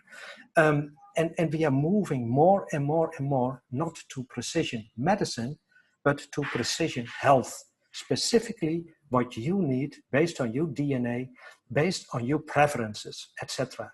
And we see, for instance, in Abu Dhabi, they are already starting with Health Nucleus, which is a company from the US who is doing a total body scan in a couple of hours, and it tells you exactly what's going on with your body and what you have to do. And then there is a lot of things going on in food consciousness. Abu Dhabi is also building a big, huge greenhouse using Dutch technology to grow their own crop there. So you are less depending on food from overseas or whatever. And then Abu Dhabi also has the Healthcare 5.0 program. Could be interesting for Portugal to jump on that bandwagon as well. And then what we see all around this vaccine now, the development of a vaccine in less than a year, unbelievable. But it is all based on DNA sequencing and editing. That's how it works. And we have to jump on that. This is an example of Health Nucleus human longevity. In 3 hours, they sequence your genome. They test your microbiome, the metabolomics, full body MRI, and phenotype data. And it's all based on machine learning and gives you an instant feedback. Then the last trend that I will mention is sustainability. I mean, we know all that energy will change dramatically. The renewables are around the corner. Then waste, what are we going to do with waste? If we are moving towards a circular economy, we have to focus on waste and pollution and CO2 emissions. And what we see now, all of a sudden, we find Pfizer invents that vaccine, and what we see immediately, the Zooms of today are plummeting on the stock market. Oil is going up. Are we going to the normal as it was before, or are we going to a different world? That is what we have to think about. And I think that the pull back to what it was is very, very strong. And we have to be strong to do it differently now. Sustainable energy, here is an example, wind energy, solar, but also hydrogen. Hydrogen is around the corner and will change everything. In Abu Dhabi, they are already collecting and trying to separate all kind of waste to make it even faster and better to recycle. So in general, be scalable with what you do and be conscious about what you are doing and connect with scalable companies. That's your survival kit. And together you can become really 10x. And the world or the universe today is the unit of action. It is not Portugal, it is not the UAE, it is the universe today. And then Expo next year, you will see these trends, what I was just talking about. And do you want to know if you are here as companies, as participants, are you future ready? Can you ride those waves? If not, you have to think about it. How are you going to change your own business? Because the real estate, as what we see today, will not be the real estate needed for the future. If you build a high-rise here, and you see that the first 5, 6 layers are parking spots, and you know that the world is changing in autonomous driving cars, and that there will be transportation as a service. You don't own a car, so why would we do that? So real estate has to think through their own pitfalls. And we are able to measure that, to do a corporate X-ray, to understand where you are. And this is one of the results of that tool that exactly spots, positions your company on these quadrants. And most of the companies we surveyed so far are in the scarcity and efficiency quadrant. And that's where you don't want to be, because that is where you not survive. But what you see, what the growth potential is that green area. And you can work with companies who can help you to get up there. And otherwise, you're out of business very, very soon. If you want to have more information, please reach out to me. Very happy to discuss in the panel later about these kind of insights. That was my presentation. Thank you. Thank you so much, you, Paul. Some Paul. numbers important, and Portugal in technology have a word to say in the world, and NERSANT has Mr. José Quimeiro present early. NERSANT have some high schools, universities, and technology space to improve this kind of technology. So it's a big opportunity for Portugal, a big opportunity for Ribatejo, these numbers. One issue that it is important, if you want to share your presentation for all, you can share here in the chat, because some of the participants want to have or to take your presentations. So if you can share, you put I in will. the chat, it is important for them. So, I will upload it. Yeah. Okay. Okay, You perfect. uploaded that and share with us and all the world. Yeah. Okay. Now thank you. Thank you, Paul. We're going on for Mr. Saul Tarazona. So has been working for 5 governments, US, Colombia, United Arab Emirates, and some African countries in innovation strategy and emerging technologies. That's right. Thank you very much for that introduction. Thank you very much for the... And we will present a project where Portugal could have a good participation. That's it. So. That's right. Thank you very much for the event organizers. I'm really happy to be here with you. I'm going to take you to a little bit of a world road between Dubai, which is my home for the last 12 years. I'm going to take you to a few of my investments. I'm an investor myself. I'm an entrepreneur. As you were saying, I'm an advisor for some governments, family offices. What I'm going to show you is something quite unique, something that you don't see every day. I'm gonna be able to tell you, to help you on ways that you can raise money using the legal framework that Just Dubai is getting straight to you. Actually, what I'm gonna show to you, I hope you can see my screen now. Can you see my screen? Yes, organizers? It's perfect now. It's okay. Okay, good. So what I want to start is actually giving you an amazing news that just came out from the Dubai Central Bank, no, United Arab Emirates Central Bank. This just actually came in November 3rd. With my company, the for Blockchain Advisory, I have a few companies, so don't be surprised if I speak about some companies. So what this means to everybody in this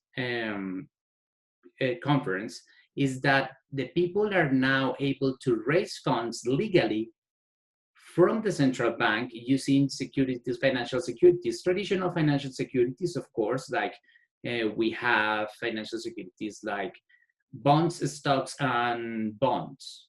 So what this we had it for a little while, so that's nothing new there. But now, thanks to the innovation of using technologies like blockchain, now we're able to raise funds legally from so many other parts of the world that actually take us to a whole new level of fundraising. So people might be aware of what an IPO is, initial public offering. And that's one way that large organizations spend around $1 million to actually fundraise their own companies to get liquidity for expansion, to go to new countries, to actually get liquidity for embrace new technologies and conquer different markets. So what I'm showing you in the screen is where we are at. So blockchain started in 2008 with Bitcoin. And that's all what people think, that Bitcoin is blockchain and blockchain is Bitcoin. No, it's not. It's not. We need to now differentiate. So now blockchain is an emerging technology that allows you to do many things. Number one is securing the information from one place to another. The other one is to make it anti-hackable. So cybersecurity plays a big role because blockchain is one tool you have to protect your data. So moreover than that, now you are able to do fundraise, and you are actually able to get liquidity for your amazing companies or projects. So we started in 2017 with the ICO, initial coin offering, which is a tokenized or a digital share that is not regulated. And now I very early realized in 2018 that there was a need for a regulated way to do fundraise, because all this was a mess, and the people steal people's money, and there was so many scams, and that's over, thanks God. Not as much as I want, but still. So with the security token, it's a complete different thing, because now we have a legal entity, we have a regulator, like providing us a regulative framework to do fundraise. For example, Monetary Authority of Singapore, FINMA in Switzerland, London Stock Exchange, New York Stock Exchange. So all these are big names, like Securities Exchange Commission in New York, for US actually. So as you see, this is something very regulated, that I secure not only for the investors, but to the fundraisers, to the people or the companies that are looking to fundraise. So this, in order to do this security token offering, you need to spend around $50,000 in legal fees. You need to spend another $50,000 to $100,000 depending on your readiness level for your fundraise. And I will always advise as much money as you can on marketing, but minimum $100,000 is fair. So with $4,100, what you can do? You can actually raise from $2 million to $8 million. Very legitimately. And by the way, you raise these funds from people that doesn't need to be accredited investors, that people that a taxi driver, a waiter, people that on the street that work on traditional normal jobs on the workforce, because they only need to spend $10 per share. So that's something very disruptive, very new, that I'm bringing to you as a service with my company, Deca for Blockchain Advisory, based in Dubai. We have the luck not only to have a huge success in the market after sharing this presentation, actually to pitch into all the big family offices in UAE and in Switzerland and in New York. When they can see is that there's another option. We actually got an amazing success with the country of Libya. So in the governments, we and I say we because I've been part of governments, it always gets back to me. So we have something which is the sovereign wealth funds. These are large investment funds that are focused on one thing. For example, in Libya, which is where the plan is to revitalize the entire economic system of the country. So with that, we're able to do a larger fundraise, of course, 200 million and plus, from the other governments to support the development of a country that actually needs a lot. I'm working with the Colombian government to do another one. I'm working with an African government, not to be disclosed. But this is something that the governments can get liquidity from, and as well. So not only middle-sized organizations, large-sized organizations, governments, but as well startups. As long as you have an amazing idea, like the one I'm going to show you after, it's something very doable. It's something very reliable. I take 3 months to do a security token offering. And the important thing with the security token offerings or the sovereign wealth funds is that I only need like 3 months to do the fundraise for $2 to $8 million. Well, sovereign wealth funds is way higher than that, but traditional STOs is very achievable. So improve liquidity, very low transaction costs, better transparency.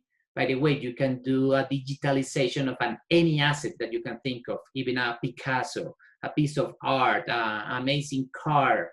You can tokenize or digitalize a piece of land, or a building on top of the land, or a building and the business that that building generates, like it's a hotel.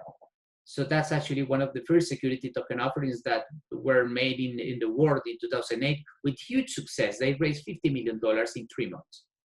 So now in these times where actually we are in a financial crisis due to COVID, and a little bit before that, because I'm a trader and I see the markets every day, this is a proper solution for liquidity, for governments to fundraise for their own projects. For example, in Europe, there's a beautiful security token offering for solar panels, which are very much doable in Portugal with a beautiful land they have and the extension of land.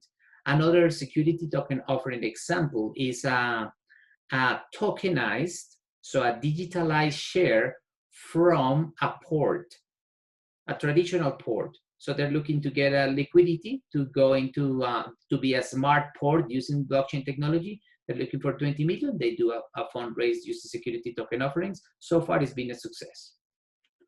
And the important thing is that in the past, when I was working for an investment fund, the nightmare is the investors. It's very hard to manage the investors. So with security token offerings, you actually have a technological platform based on blockchain, which is digital, and you can manage millions and millions of small investors. I mean, you can be a small investor of $10, but if you buy 1 million of those $10 digital shares, then, well, you're a big token holder and a share. You can even be a whale in these terms. All the liquidity comes from with the added layer of the security of it. So all the big banks and everybody will be asking for what is the KYC, know your customer, anti-money laundering, accreditation, and anti-terrorist funds. So all these compliance is embedded in the platform. We in the security token offering industry, which I belong, we have now the possibility to raise money from around 59 different countries in the world, passport holders at least. So you have different ways to do fundraise. You don't even need to give shares of your company. People with $10 are very happy to get an investment, which they didn't have before the opportunity to invest because all the tickets were super high. Now with a small ticket, they're able to invest the small money, and they're able to get the most realistic thing that they would like to have is a royalty. Even if they get $1 every year, they're very happy. So this is why this has been a success. And the secondary market is not so mature yet, but right now the liquidity providers are working on that so hard because this is actually a $400 trillion industry, which is the possibility to digitalize every single asset in the world. So that's a huge market. That's a huge opportunity. I'm happy to be one of the pioneers in it. The most experience that you can have is 2 years because that was created in 2018. So that's what I started and that's what I created my company, DECA for Blockchain Advisory, which DECA in Arabic means platform. Okay, so talking about startups. So this is one of the examples that actually it started as my client, and then I embraced it with all my power and all my team to take this electric aircraft off the ground. So this is an electric vertical takeoff and landing aircraft that I happen to be one of the founders. There's only 2 people in the company, the inventor and myself. And of course, I have my team behind. So with this electric aircraft, actually, I'm going to do a security token offering, which is the bridging here between the presentation 1 and 2. This is what I'm pitching to security token offering investors around the world. So with this electric technology, actually, Francois, the inventor of the technology, created a brand new system called cold jet propulsion system. Let me say it one more time. Cold jet propulsion system. That doesn't exist in the world as of now. He created, he invented, and we got 2 patents that support that development since 2013. Actually, the patents were granted. So far, so good, nobody can beat the patent yet. So what the aircraft that you see on the screen, I will be able to sell it for $150,000. That's right, the price of a Porsche 911, the price of a Land Cruiser in Dubai. Why? Because I can build this aircraft very, very economically, not cheap, but economically, because all the highest levels of security have been put in place after 13,000 hours of engineering hours since the year 2000. So 5 years on the research and development, the conceptualization, and all these phases have been completed. This is not a concept anymore. This is actually an aircraft that you can buy tomorrow if we build it. So there's not a question if, it's actually when. So this is the fundraise part that we are in. This is actually the development. We have proved the technology, we have patented, with all the concept is being done, successfully done. And in this stage, what we are looking is to get to the next stage, which is build 1 aircraft, certified, and go to market. This process will take us 10 months with $2 million. So the high performance that this aircraft, actually we developed 2 aircrafts. This actually is the aircraft that is ready to be built tomorrow. That's it. This aircraft is an electric aircraft. It looks like a helicopter, but it's really not. So I will put my aeronautical engineer hat, where I will tell you a little bit why is it different. So actually this type of aircraft, which is a gyrocopter or a autogyro, was designed by a Spanish guy in 1919. So 100 years ago, very close to 100 years ago. And what we develop is the propulsion system to this amazing, very secure aircraft. So this can carry 2 people. This is a trainer, a sport aircraft that you can buy for $150,000. Mr. Saul, how yes, sir. projects can come to Portugal? I will show you. I will show you right there. I will show you. Actually, I will show you at the end. I have a slide specifically for that because I need to go and explain to people what the product is, and then we'll go to the industrialization part, which is where Portugal plays a big part. Okay, we have controlled the time, so if no worries. I will go very fast with this. So as you see, this is project. It is very, very, very nice, but we must definitely. I will go very fast from this point. This is the second aircraft we built for a market as UAE with the Laca limousine. This is a 4-seater super light that can carry half of a ton. So that's big numbers, and I can take this aircraft at 375 kilometers per hour and cruising speed. So if you compare this with any electrical vertical takeoff and landing vehicles as of now, the competitors are on the 20 million range, while I can sell this aircraft for $180,000. So that's a huge difference. And this aircraft flies for actually 135 minutes versus the other ones of only 20 minutes to 20.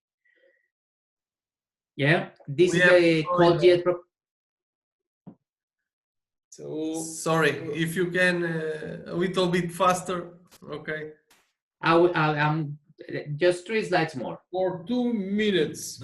Okay, this is the cold jet propulsion system. This is how we tested with NASA software, all universities.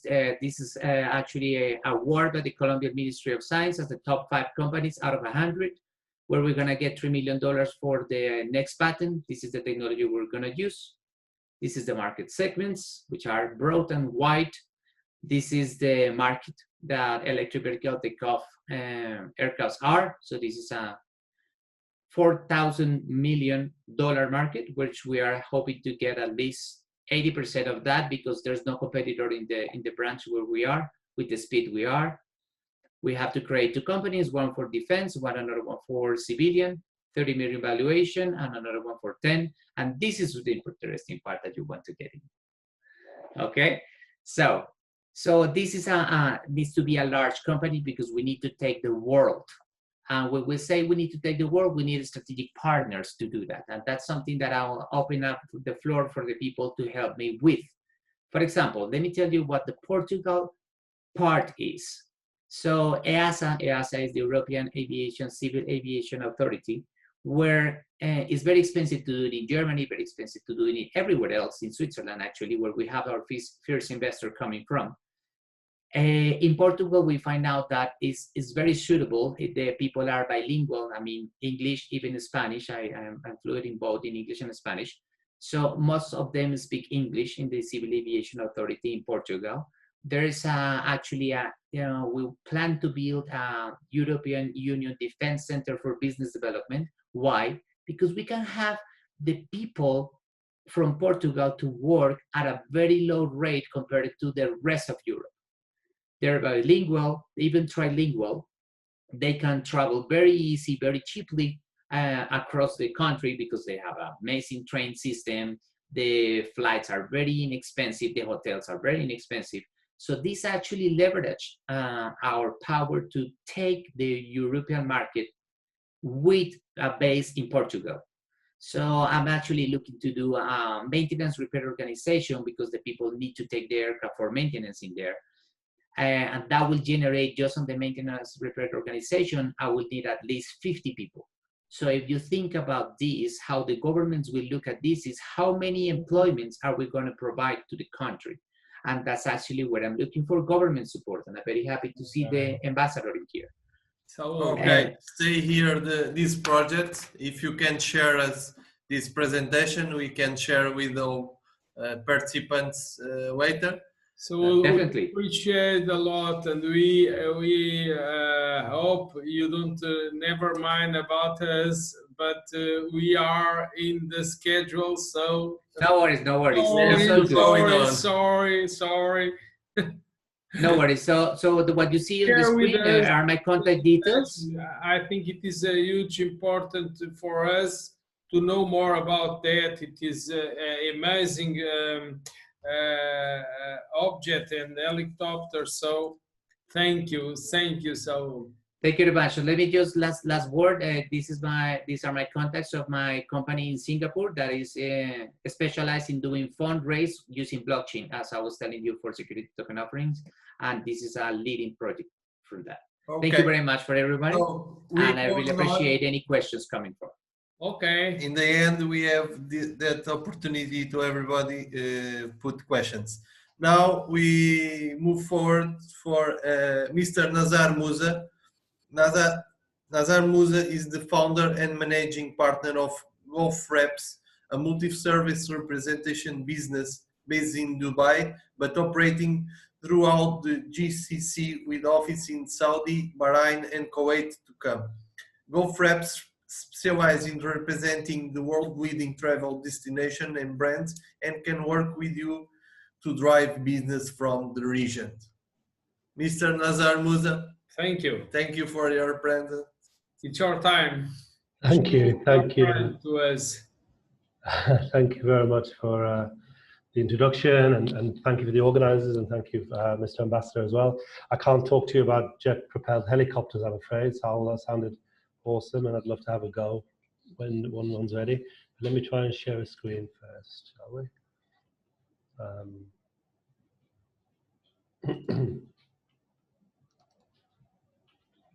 So can you let me know if this is working? Yeah? It's good. Can you extend your presentation? Yeah, in display settings, please. In display, the left side. Just give me 1 second. What I'm going to do something else. Hold on 1 second. Oh no. No, just give me 1 second. I'm going to do something else. Okay. Let's try. Oh, where have you gone? Let's try. If you want a hand by Portugal, we extend the hand. How How about this? Does this work? Yeah, it's good. It's good now. Thank you. All right, perfect. So look, I'm going to talk to you a little bit about two companies that I'm involved in, and I'm really excited about sharing some of the opportunities that there is for businesses in Portugal that want to attract travel clients from the GCC, UAE specifically, but also around the GCC, and also the opportunities for Portuguese businesses that want to come and establish bases here in the UAE as well. The other business I'm going to talk about is Pro Partner Group, which is about setting up your offices over here in the UAE. But let's start with Gulf Reps. Gulf Reps was founded by myself and my business partner in 2006. We are a leading travel and marketing consultancy, full service. So we do sales, marketing, public relations, events for the world's leading travel destinations and brands to try and attract business from the GCC to their markets. We've been doing it, as I say, since 2006 when Dubai was a very different country. We have a team here in the UAE, but we also have a team in Saudi Arabia, in Kuwait, and we also cover Qatar and Bahrain and Oman as well in the region. We're located in Dubai because it really is the heart of the regional PR world, but also it gives us a great base to reach the rest of the GCC and to all the clients that are in the GCC. We have relationships with more than 4,000 travel agencies, more than 1,000 journalists, and we drive business because of these relationships. And those of you who are in the UAE or in the region, or who have done work with the region in the past, will be very much aware that relationships are the most important part of doing any business here. Why the GCC travel market? Well, it's a decent sized population. There's about 52, 53 million population, all within a couple of hours flight from each other. We have the highest GDP per capita in the world. And the GCC has 54% of its population under the age of 25, which means that not only do you have a population that's ready to travel as soon as the world opens again, but they're also going to be doing it for a long, long time. And that populace of large, young, and wealthy individuals has proved to be a demographic and a populace that has been attractive to many destinations around the world in the last sort of 5 or 6 years, especially. GCC travelers also spend 6.5 times more when they reach Portugal or any country they travel to than anybody else in the world on average. And that's because we tend to travel in the height of summer. We tend to stay in suites, large houses, multiple rooms.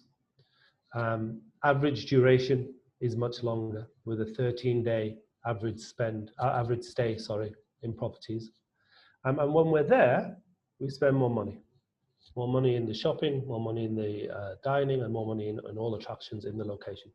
So the tourism spend, combined with the large population and the longevity of the opportunity, has made the GCC a really attractive offering for destinations in the past. Portugal has that opportunity. There's a lot of the expatriate population here that have property there, but there's more of an opportunity in the wider populace of the region. Most GCC travel agents, bookers, book through travel agents, but the direct market has increased and continues to increase year on year. And of course, this year with COVID and the inability to go to a travel agency, people have used the internet more. They've trusted their credit card on the internet more, and so that will continue to grow. But like I said before, that will develop due to the young multi-destination traveler and high spender traveler that we have in the region. GCC travelers are looking for some very specific things. They're looking for diversity of attractions and landscape. The weather, a cooler weather, is really important. And although I know that the summers in Europe can get a little bit hot, believe me, they don't get as hot as anywhere over here. But a little bit of rain is nice, and they look for developed infrastructure, and they look for the ability to have a multi-destination travel offering, simply because our summers are long and most people historically have traveled all summer. That wasn't the case this year, but everything suggests that will be the case going forward, will return to be the case going forward. Safety, security are always an issue. Language barriers are never an issue. The local population, obviously they speak English, but are very much able to communicate what they need. But cultural sensitivity, and nowadays a COVID-friendly environment really is something that people will look for. So Gulf Reps can help with a load of things on the ground in the whole region, whether it be event and roadshow management, business planning, strategic planning, sales reps, digital marketing through e-newsletters or social media management, budgeting, absolutely everything, either on a full representation basis like we do with a lot of clients, or an individual product basis where people want to test out the market. We have our office in Dubai, we have an office in Saudi Arabia, we have one in Kuwait, as I said, and then we have regional representation throughout the rest of the region. And we've worked with the world's leading brands, as you can see, from Dubai Tourism. At the moment, we're working with Bahrain Tourism, from Saudi Arabia, Hong Kong, Spain, Tourism Island, Vegas, Azerbaijan, New York. We could keep going. These are just an example of some of the people we work with at the moment and have worked with in the past, and always to drive clients into Portugal for you guys or into their destinations from the region.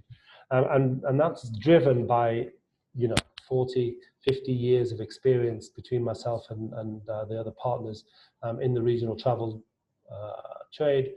Not just the travel agents, but airlines, hotels, all leisure providers, DMCs. Leo, one of our partners, is also the chairman of DTAG, which is the Dubai Travel Agents Group.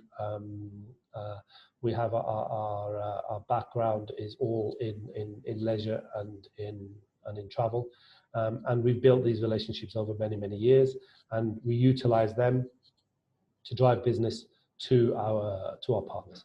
So one part of my life is that, which is to help drive GCC UAE travelers to Portugal, and the other part, very quickly, a couple of slides, is with another business called the Pro Partner Group.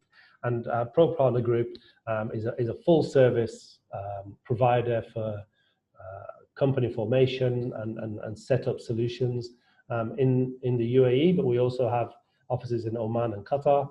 And here we can help Portuguese businesses that want to establish a base or an office either in Dubai, in Abu Dhabi, elsewhere in the UAE, in Oman or in Qatar. We can help with company formation through the various methods that are available to allow foreigners to invest in and set up businesses in the UAE. We can work with you to ensure we get a local partner as a corporate nominee in a corporate sponsorship structure. We can do PRO work for people, so arranging residence, employment visas, labor, immigration cards, etc.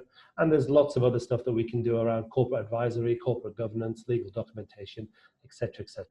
So if our Portuguese partners on the call are looking to set up operations here in the UAE, then we're here to help them structure that and help them operate that in the best possible way that works for them. So that's my 10 minutes. So thank you very much, everybody. My contacts are there, but I will also load them up on the chat, the whole presentation. And feel free to reach out. We can have a chat. Thank you, Mr. Nazar. This last part was very important to Portuguese companies because they are that kind of things everybody needs when you go to new market. So Thank you for this presentation. And now we go to our last speaker of this panel is Mr. Rabi Kouri. Sorry, it's not correct. No worries, no worries. Difficult name, Mr. both first and Nazar, last. can you close your share? Yeah, I'm trying really hard. Just give me a second. If you Give me a second. want our hand here from Portugal. If you can close it from there, I think it's gone now, right? No, now we are seeing your My email. Discord. Where's it gone?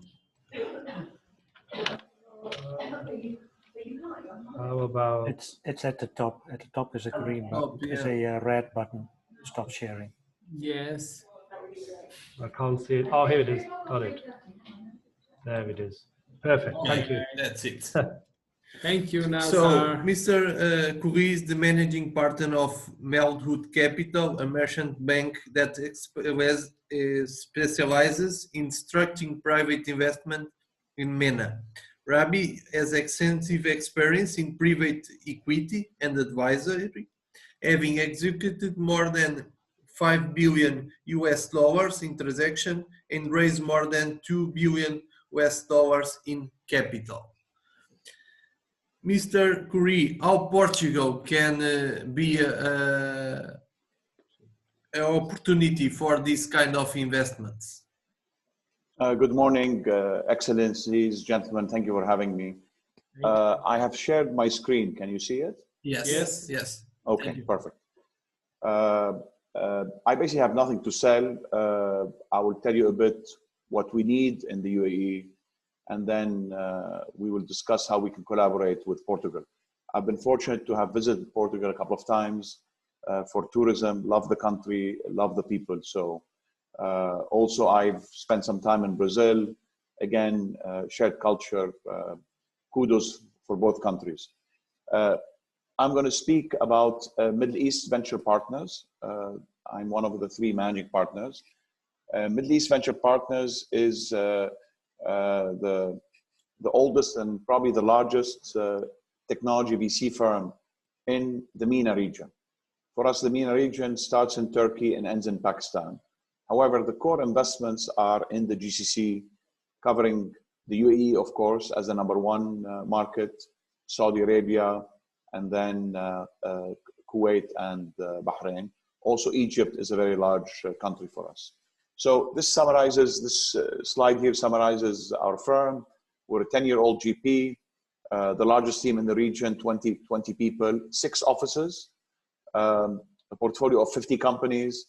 And we're, I believe, still the first and only firm that is licensed. We have a full asset management license, both from the DIFC in Dubai and from ADGM in Abu Dhabi. 3 managing partners. Walid Hanna on the left is the chief executive officer. Walid Mansour in the middle is the chief investment officer, and I'm the gentleman on the right. I'm the chief exit officer. My focus at MVP, I chair the investment committees. I deal with senior client relationships, and I'm responsible for exiting our portfolio. If you have a good exit, that's how you complete the virtuous circle of investing in venture capital. Just a brief history of our AUM. We manage in total around $350 million across 5 funds. The MENA region is still in its digitization phase. Even though the MENA region probably emerged 20 years before India and China, the Middle East basically emerged in the early 70s during the first oil shock. We sort of have lagged in digitization. And the reason is our legacy services in the Middle East have been actually quite good. My grandfather used to have a phone in Beirut.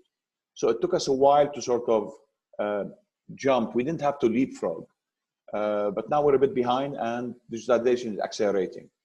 Like any ecosystem, and if you take India and China as examples, we're still copycatting. We copycat leading companies. For example, on the slide on the left you have leading technology companies, global companies, and on the right you have the leading technology companies in MENA that MVP has invested in, nurtured, and grown. So for example, if you like music streaming, Spotify is a global leader. The region leader is a company called Anghami. So we're still in this phase. We're not really innovating. We're innovating from a business delivery model, localization, Arabization, local tastes, and addressing initially the B2C market, which was where most VC funds invested. In the last year, we've had much more investments going to the B2B, dealing with the needs of businesses. From an exit perspective, the region's exit landscape is not great. People forget that the Arab world, even though we're 400 million people, we're actually 34 countries. It's always difficult to decide on which market do you exit. The largest market in terms of size and liquidity is Saudi Arabia. We still have some restrictions in Saudi Arabia. In the EU, we have 4 exchanges, 2 local exchanges, 1 in Dubai, 1 in Abu Dhabi, and 2 international exchanges also, 1 in Dubai, 1 in Abu Dhabi. So the exit scenario has not been built. We need a lot more work on this later stage of this technology ecosystem. Most of the exits are trade sales. We tend to sell to large international companies who want to enter the Middle East. Working in the Middle East is not easy. As I said, a lot of countries, different jurisdictions. We offer technology platforms that are already number 1 in the region. And so, for example, when Amazon decided to come into the region, they bought Souq. You know, when Emaar, for example, decided that they're being disrupted in e-commerce, they bought a company called Namshi. So both the international players and the local large companies who are being disrupted have been investing in technology. Just a distribution of some of the big exits, big transactions. Obviously, Careem merged with Uber. That was a very, very large exit. And these are the main countries: Turkey, Egypt, UAE, Saudi Arabia. We've also have been able to take some companies public, unfortunately not on our local markets. Network International and Fowry went public on international markets because our local markets are a bit too small and not ready for technology companies. And then this is my last slide. I'm going to spend some time on this and discuss a bit our portfolio. And this will be a good page to do some Q&A also.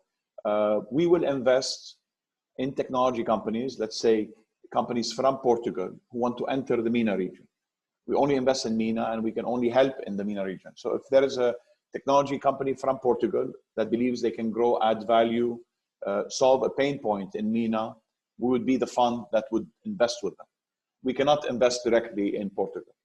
In addition, if there is a large technology company in Portugal who wants to come into the MENA region, they can acquire one of our companies and very quickly establish themselves in the top technology markets across the MENA region. Very briefly, the top part of this portfolio is our B2C portfolio, focusing on consumers, new media. We don't create enough content in Arabic in the Middle East, unfortunately.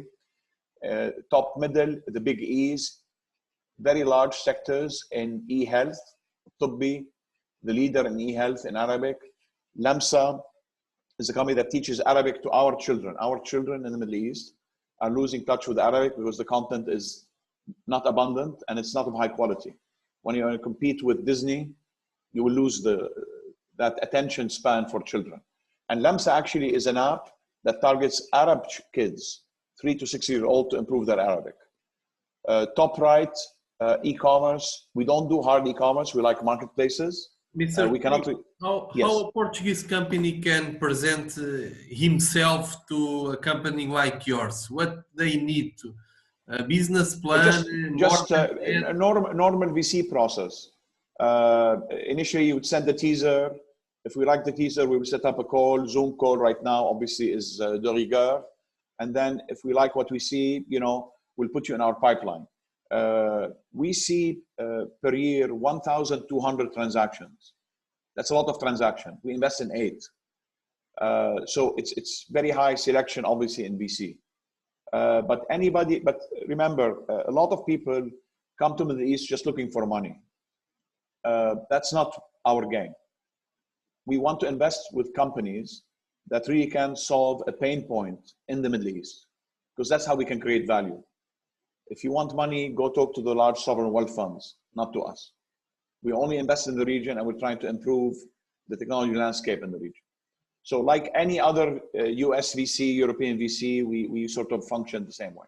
You can use me as the focal point, and I will engage my colleagues. Okay. Thank you. And very quick, yes. By email, you have some meetings one time per year to analyze new projects. How you work? No, typically we're very quick. You'll get an answer from us in probably less than a month. Okay. Now, the other thing I would like to highlight also, MEP focuses on the Series B. We're growth stage investors. A Series B transaction in the Middle East is a valuation between $20 to $100 million with about $1 million of net revenues.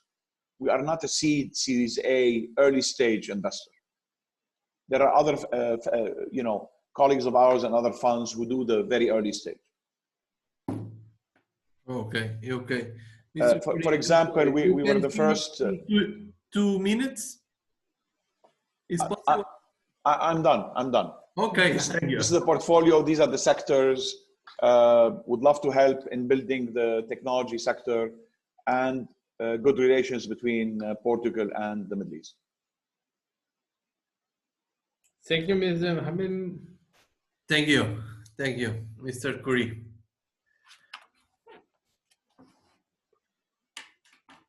Do you want me to stop the share or? Okay. It's done. Thank you so much. Thank you so much. I don't know if they have some questions, just one or two. Okay, we're going on. Okay, going on. Now we will share with you inquiry to answer. Will appear in your screen right now. We appreciate you confirm these answers and apply for them. It is important for us, for our organization. So if you do this favor for us, you can answer that we can do better in the next time. So please answer the questions. Now we jump for incentives and grants to invest in Portugal. I call João Salvador, member of the Internationalization Department of NERSANT, to present some incentives and grants to invest in Portugal. João? Yes, hello. Thank you, Paulo, for the introduction. I just give you just a small brief of how to invest in our region, and after that, I hope that Mr. Caetano will now explain better all the conditions and incentives to invest in all the country. Our specific intervention will be to present the benefits to potential investors in our regions. We'll present also some business opportunities, the region's corporate structure and the principal sectors, and also some particular incentives that we have to our region. But I will start to present a small presentation. Just give me some. Okay. Thank you, João. It's your turn. Okay, let's start. Okay. So, it's not. Okay, it's okay, João. Yeah. Yep. It's not to the next slide. Okay, let's go. So we'll present how to invest in Ribatejo. We'll start to present our region's corporate structure. We'll start to present the main sectors and where we have the most important opportunities. We'll start from the agro-food industry, like José Coimero from NERSANT board explained. We have association with multi-sectorial companies, but we have a strong presence in some sectors. One of them is the agro-food industry. Agro-food industry is very important in our region. For that also, NERSANT created more than 10 years an agro cluster just specific for this sector, and is considered of extreme importance for the local economy. Also, one more detail: we have 2,000 to 100,000 hectares just dedicated to irrigation, polyculture, vineyards, and horticulture. Other sector is the tanning. The tanning industry dates back a long way in the Ribatejo. I'll talk the sector traditionally had close ties to the shoe industry. In the last years, we have this sector have done a lot of efforts to diversify the use of the product, and now, as explained before, is also very used in the automotive, the furniture, and the fashion sectors. One particularity is in 90% of all the leather produced in Portugal is produced in a municipality of our region. It is Alcanena. This is a very strong sector in our region, and also 40% of all the leather produced is for exportation. Another important sector in our region is the timber and the paper. Since we have 110,000 hectares set aside for forests, but descended from long-standing traditions in our region, we are still investing, do investments in this sector. Since this focus is fundamental due to the direct influence it has on employment, growth and exports, creating wealth, local development, and promoting also social and territorial cohesion. It's a sector that not only in the investment, but also to create sustainable management. It's very important in our region also. Other sector is the natural stone. For example, it's a sector very strong in our region. 75% of the turnover in the regions, in our regions, come from the natural stone extraction and the transformation sectors also. This is also, we have Ribatejo is part of Alentejo and Centro. I can send also more information I'll send this presentation to explain better in detail. But only in Alentejo we have 41% of the turnover in this sector. Other important sector, besides the natural stone, the agro-food, is also the mechanics and metallurgy.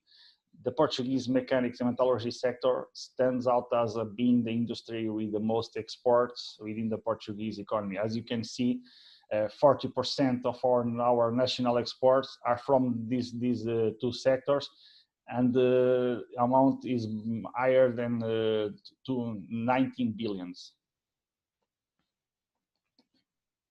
Regarding returning again to the agri-food sector, it's also a very good opportunity since we have climate good conditions to develop projects in the agriculture and agri-food sector, and also due to the reduced production costs. We have already some sectors very good implemented. Also, we have some products that can be more developed. For example, wine, honey, and a lot of other areas that we can explain in detail. If you have a specific interest in develop a project in this sector, NERSANT can also support all the potential investors or to find partnerships in this sector. We also can help. Regarding another sector, in our Portugal and specific in our region, we have very good projects for this for the waste treatment and also to the environment. For example, in our region, there is Relvão Eco Park, is the most important eco cluster in Portugal. But regarding also Portugal have a national investment program for the next 10 years. And is focused in three strategic axes to implement in the next 10 years. One of the focus will be the renewable energy. It's continuing to promote the energy production using renewable, economically and environmentally sustainable sources. Also keep promoting the energetic efficiency. And also one important a third axis, very important, will be the sustainable mobility. Is also one of the targets for the next 10 years. These three ones will be very, very important for not also for our region, but also the Portugal. The tourism. The tourism sector is the country's largest export. We are a country that lives, our economy is very, very connected to the tourism. In our region, it's a Christian sanctuary that it's in our region. It's Sanctuary of Fatima. Is located in our region. Also, Ribatejo is a region with a strong territorial identity, with unique traditions. We have a lot of entities that visit our region too. We have castles, we have we visit thousands of tourists from all the world to visit not only the Sanctuary of Fatima, but all the other monuments and the very, very cultural and religious other monuments that can visit in our region. For example, we have the tourist revenue 8.2% of the Portuguese GDP, as I mentioned before, and almost then 19% of all the total exports in 2018. Some more details. This is the picture of the Sanctuary of Fatima that I explained in the previous slide. 483 million of the total income from tourist accommodation in the central part, Portugal and Ribatejo regions. Now, explaining better about the business parks, we have that opportunities, but we also have business parks. As explained, also we have the two startups. We have one startup in Santarém and one startup in Oran that are available to receive potential investors. As I said, we have already one startup company from an investor from Dubai in our startup in Santarém. We are able to support, or I have already in the chat put the email of NERSANT. If you need to have more details or understand how you can invest in our region or to create a company or find a partnership, just send me an email and we are available to help you or arrange a solution or find a partner or whatever you want. Regarding the business parks, we have 4. We are a region very, very good in terms of logistics, as we have we are not a big region, but we have 5 motorways which cross 18 of the 21 municipalities. We have a very good logistic network. Also the railways. We are in the center of Porto, so 12 municipalities with access to railways.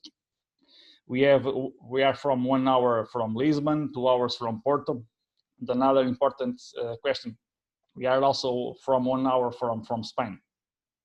So we are in a key vector linking the north and the south of the Portugal. We are also in the middle. We are very, very close to maritime ports, to the airport, 1 hour from Spain, as I said. We are very, very good localization to do some investments also in our region. Regarding the social economy, is another sector that is growing in our country since the population are turning old. They need some support. It is also a very strong investment in this area to answer to this question. The population is getting old and need some support, some institutions that and companies that give them the service that they need to have a good end of life. Now, entering the concrete investment opportunities that I think that all the investors and all the entities really want. It's that previous information is important, but when I go to present these webinars or these seminars, the companies want that, but present me a concrete question. What can I do? I want to invest in Portugal, but present me a concrete opportunity. And our function, like a business association, is also to put together companies that want to invest and put with companies that want to find a partner or find an investor. So this is the three areas that you can invest in our region. For example, you can founding a new company, for example. You can acquiring also already existing company, or in the third option, you can injecting capital into an existing company. These are the three options to investment. Other some concrete examples. As I said, I will present some of them, but if you need a concrete or another idea, just contact me or regarding the previous, if you want to find a partner for develop your project or something in our region, we can try to run the solution or find a partner for you. So regarding the examples, I will read this, is developing strategies to help products stand out in terms of quality and diversification with a view to developing new food products with higher added value. As I said, the food sector is very strong in our region.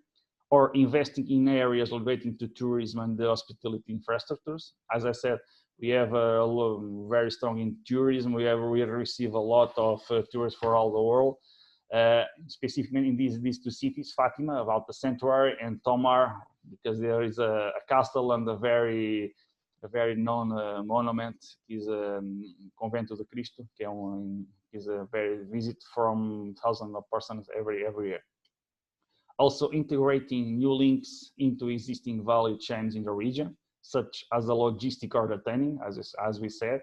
It's sector with already a lot of experience, and you can enter or create a partnership with some companies in these sectors. Committing to developing biorefinery industries as sustainable platforms for transforming biomass into bioproducts and bioenergy is also, as I said, the new energy and the environment is one of our focus for the next 10 years. So we'll have also a lot of opportunities in this area. And finally, establishing new companies in the metalworking sector, which are equipped with higher levels of industrial automation and are based on the fundamentals of Industry 4.0, thus providing benefits in both productivity and profitability as means of production. This is also the metalworking companies in our region is very innovative. They are focused in the exportation. They export for the markets, European markets like France, like Germany. So they ask for these companies a very high quality service. So they are also already equipped on can have a partnership to develop new projects with them. Entering the part of support and incentives for companies, as I said, I will just give you one or two information about this. But if you need the concrete specification, we can analyze with you. For example, we have incentives for initiatives and research, development, innovation, and training projects, both within Portugal and European as a whole. For example, we have national programs that can help to new investors to create new companies that calls Portugal2020. But we also have international programs like funded by European Union. So if you want to invest in Portugal, in our region, we can give more details about all these incentives that are available for you. I already explained about the startup visa, but I will explain again. If that is a program to welcome foreign entrepreneurs who intend to develop an entrepreneurship and or innovation project in Portugal. The vision is to grant residence visa or residence permit to immigrant entrepreneurs. As I explained, this is we have available this program in our 2 startups. We have already some international companies that are benefit from this program. There is also available the Golden Visa. The Golden Visa Portugal is a residency program for investment in Portugal. In this way, upon fulfilling some requirements, you have more details about this in the website that you can send more details. However, makes an investment in the country, can receive a Portuguese residence permit for himself, herself, and family members. Finally, we have also the Green Visa for those who invest in high-value environmental operations. This is just some examples of the incentives that Portugal have to promote and incentive the investment in Portugal and also in our region. So thank you very much. I already put this email in our chat, but I give again, if you need something, NERSANT, we have our doors open for you, for all the questions for the investors. You can send me an email and we have pleasure to send you all the information that you need. Thank you, João. It is an important point of view of the interests of other companies in the region of NERSANT.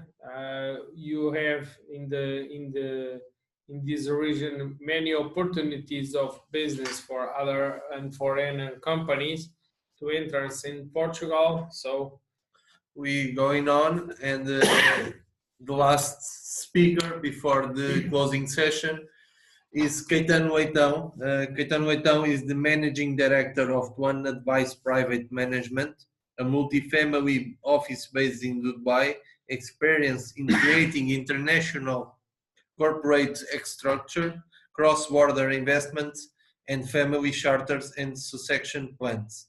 He is also a founding member and president of the board of Portuguese Business Council in Dubai, and is part of the business service sector multinational business continuity task force in Dubai.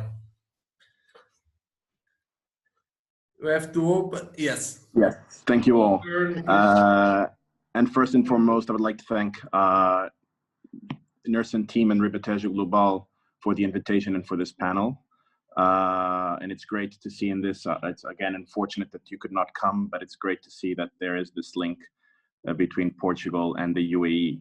I'd also like to formally greet, obviously, His Excellency, the Ambassador of Portugal, Mr. Joaquim Lemos, and Mr. Daniel Pontes, the Trade Delegate of Portugal, and Mr. Omar Khan from the Dubai Chamber of Commerce. So I do have 2 hats. One is One Advice, which is a multifamily office here in Dubai. We also represent a Portuguese law firm in Lisbon. And the other is the Portuguese Business Council, which was founded under the umbrella of the Dubai Chamber in 2016, and now counts with more than 40 members, both individual members and corporate members. To say a bit about Portugal as an overview, I'd like to, first of all, because this will be an overview because you had the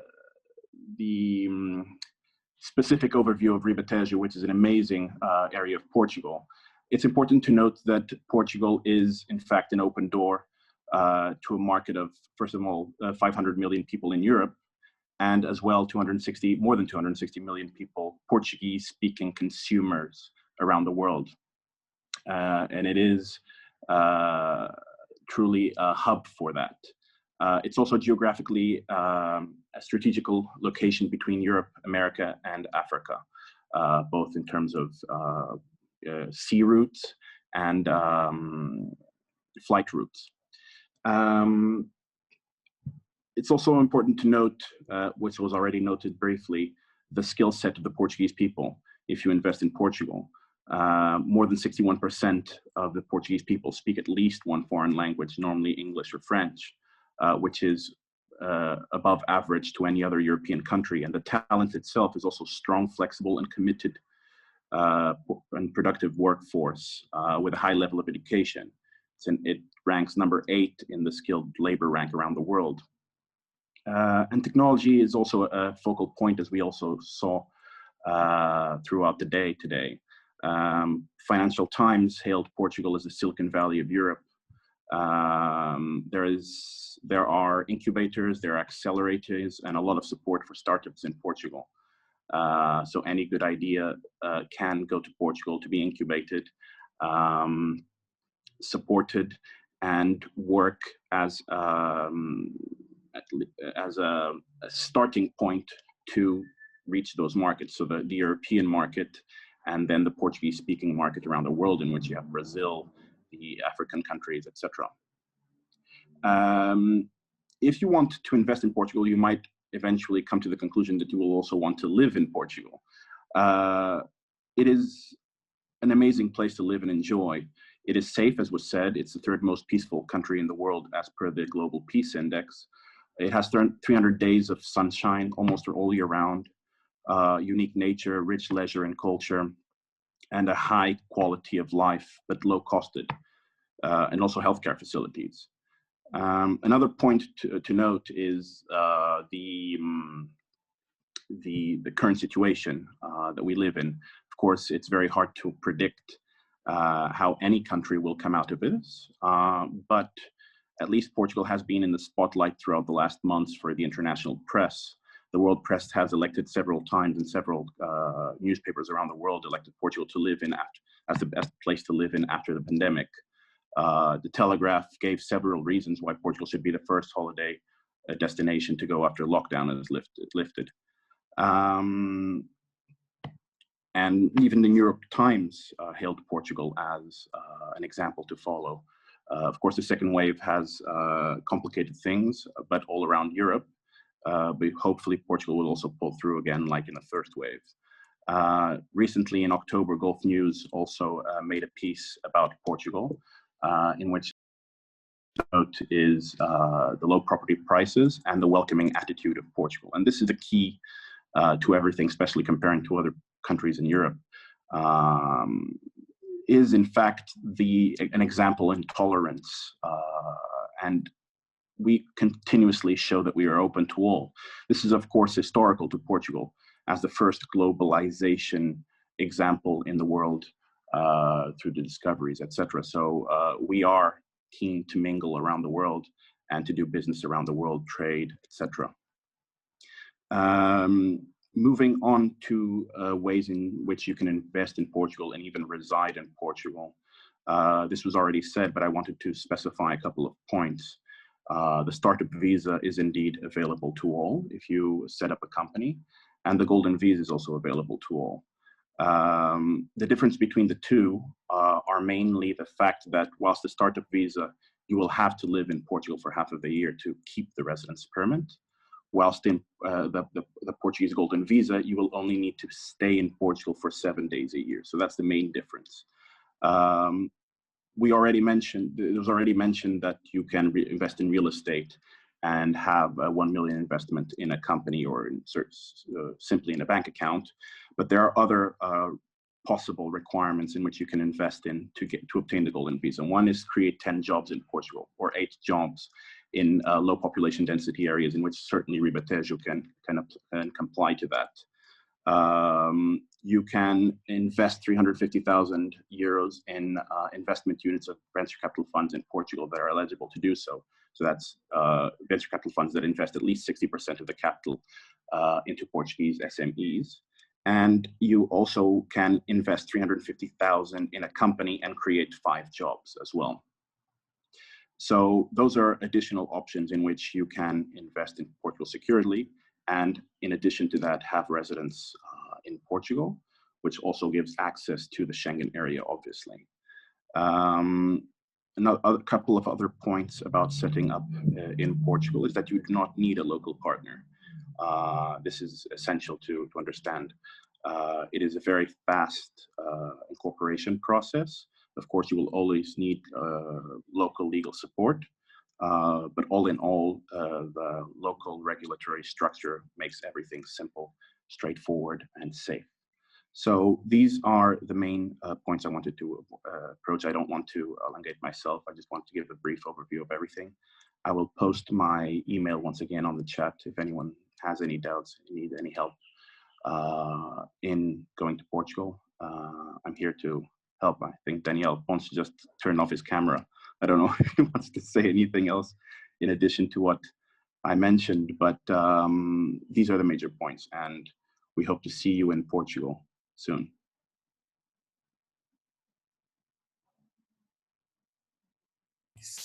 Thank you, Caetano.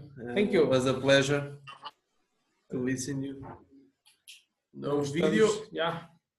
We Yes, are video. here.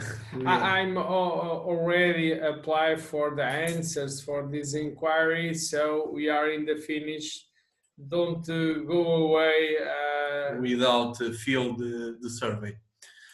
Now we go to closing session, or already past 4 hours of our event. I call Daniel Pontes. Daniel Pontes is the Economic Counsel of Embassy of Portugal in Abu Dhabi, in charge of the Economic Office of Portuguese Trade and Investment Agency, AICEP. In the Dubai since February 2020. Previously, he was market manager for Middle East, North Africa, India, and Australia at AICEP headquarters in Lisbon. Daniel, is your turn. So good morning, everyone. I think almost they have everything was covered here. So I see that we still have 50 people with you, so that's good. Just to say that here, the Economic Office of the Embassy, we can give information for foreign companies here based in UAE that wants to come to Portugal. We can help them. We can work together with your association, NERSANT, to try to bring companies to invest in Portugal, and also for Portuguese companies that are with us. We can help you with the local contacts here, and also to make a program if you want to come to this market. But as the ambassador said before, it's very important for Portuguese companies to visit market, to be here, to be present, to meet people face to face.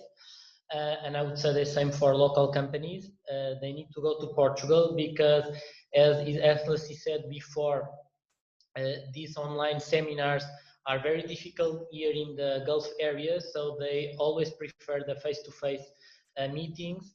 And so I know also most of questions here were related about the golden visa. Mr. Caetano Leitão from Portuguese Business Council talked already about this program, but if you need official information about it, please, you can also contact us here, the embassy. And that's it. So we are here. Anything you need from our side, please let us know. Daniel, can you tell us, in your point of view, on the point of view of the government or the high stage of the governance of Portugal, which is the guideline of Portugal for the foreigners company and for the specifically for the companies of Dubai to enter in Portugal and do business with Portugal? In your opinion, what is our main characteristic and the opportunity for their companies? Well, as the ambassador said before, you know, Portugal it's a big variety and very diversified in all sectors. So we are very good in lots of sectors, but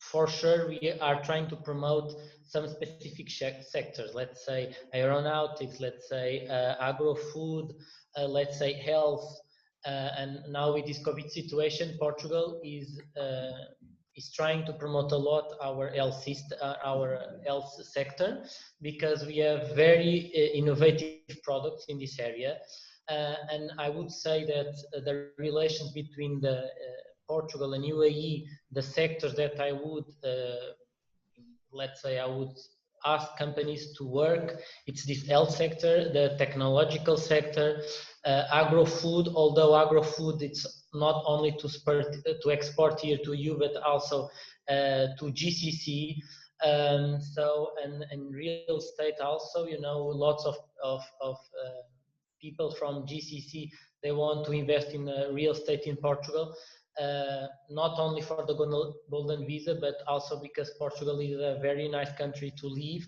and to retirement. And here most of the people that work here in GCC, they want to have a second chance after when they finish work. Now they can stay retirement here in the UAE, but they would like to invest in other countries and to stay there. And Portugal, it's a good option because the government give incentives for people that want to retirement in Portugal, and also again to invest in Portugal in all fields. Thank you so much. We have a video, right, Daniel? Yes, if you can pass it just to finish and to promote Portugal. It's the new video from the Portuguese Investment Agency about Portugal and what we have to offer. Okay, so we listen now NERSANT to close, and then we play the video. We also have a final video if Daniel wants to pass the video, then I close and I finish with the original video. Okay, I will pass it so the video from ICEP. Thank you, Daniel. Thank you. You already saw? Sorry, I didn't. What I told you to do was share the sound.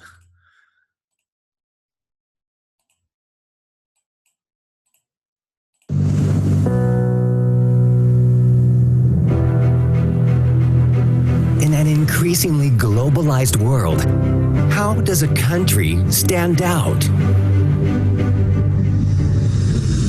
This is a country made of land and sea, a crossroad between the Mediterranean and the Atlantic, a link between cultures and continents. This is the homeland of talented people, a founding member of the Euro, a gateway to a market of 500 million people. This is the home of a world leader in fast and ultra-fast chargers for electric vehicles. A country that produces more than half of its energy out of renewable sources. A privileged partner for innovation. Every day, more and more companies come to work and think with us.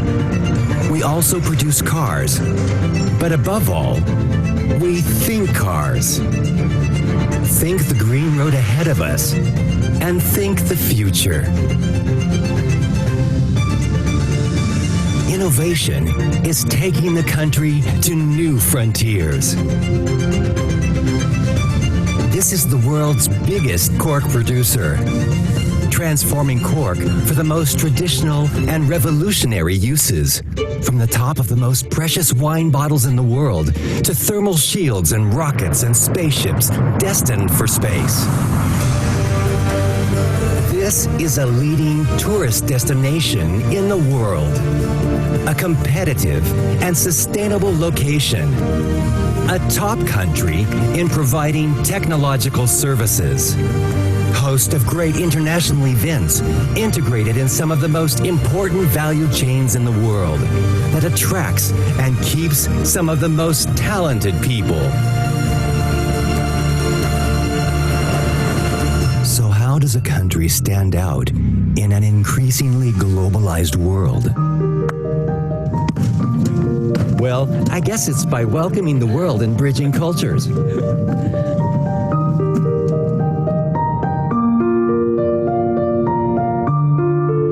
Portugal, talented and welcoming.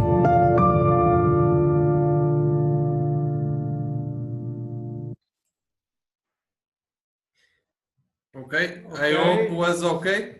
This is us. Thank you, Daniel. Just a moment. Oh. Okay. So. This is Portugal. Yeah. Well, so with you to close the session. Yes, to finish, just to thank you to all the participants and to all the speakers. Also to thank a special thank to our ambassador Joaquim Moreira de Lemos. Thank you very much for your presence. Also to Daniel and to the team, to everybody. So to finish, we'll pass also a small video, not so complete to Portugal like Daniel present, but a new video that we have to also to promote our region. I think it's a resume that all the information that we have passing the two previous presentations about our region. So just give me.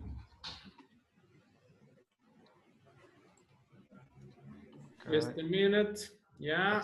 Yeah, it's okay. It's okay. Thank you.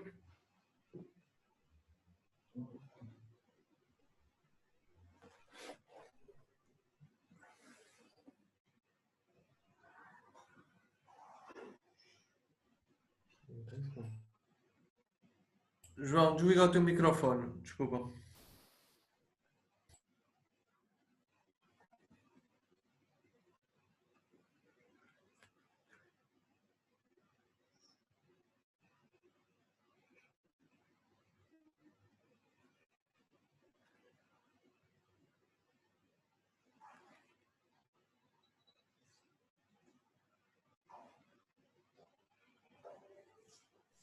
O João está sem som.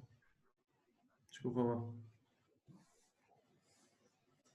Não sei se puseste aquela opçãozinha do som no início do partilhar.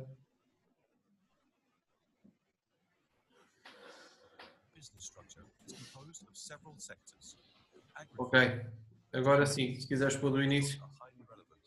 There are 200,000 hectares dedicated to polyculture irrigation, vineyards and horticulture.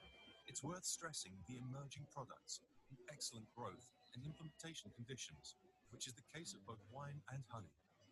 A great leather industry tradition, with 90% of the national production being concentrated in Alcanera. The yearly turnover is worth 300 million euros and 40% of the production is exported. Timber and paper is sustainably managed with 110,000 hectares dedicated to forests.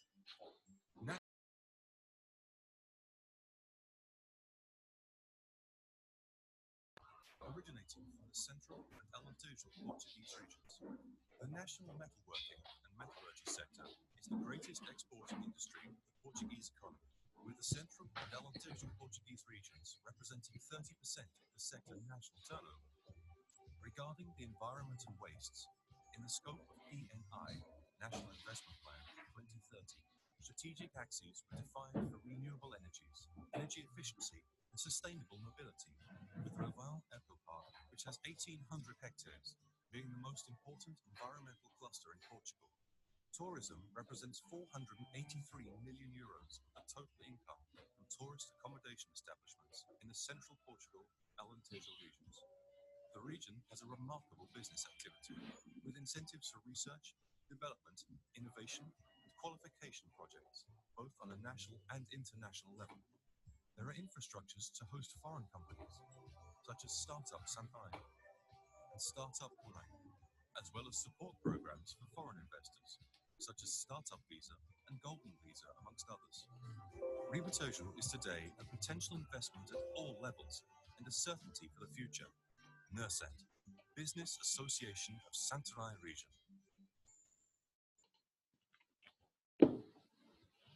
Okay, so thank you. Thank you. Thank you, João. If they want to, if all the participants want to share this information, we can share with your email. So yes, I already give my email. It's RibatejoGlobal@nersant.pt. If you have any questions or send all the information now. Okay. Now we have time for some questions. I don't know if the Mr. Hanif, sorry, it's not correct. I will allow to talk. Yeah, okay. I still can hang in there for 5 to 10 minutes. Okay. Okay. Mr. Hanif, do you want to say something? He was with the hand open. Yeah. Good afternoon. Okay. Hello. Thank you for your participation. Thank you for organizing such a wonderful event. Thank you. though it is quite difficult to spend half day, but it is worth to understand what we can do in Portugal. Yeah. So coming back to my straight question, actually I have put this one in the message I typed. What kind of bilateral relation between UAE and Portugal at the moment, which is going to support UAE-based companies?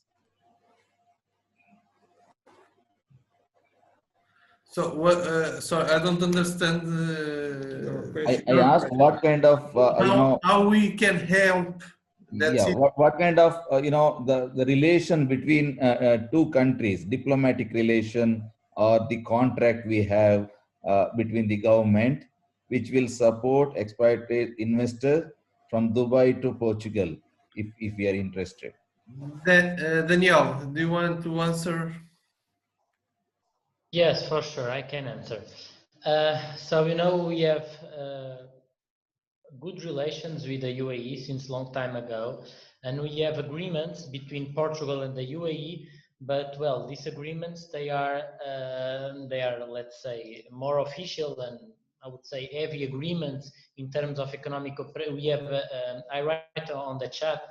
In the fields of economic area, we have the economic cooperation agreement between Portugal and UAE that was signed in 2014.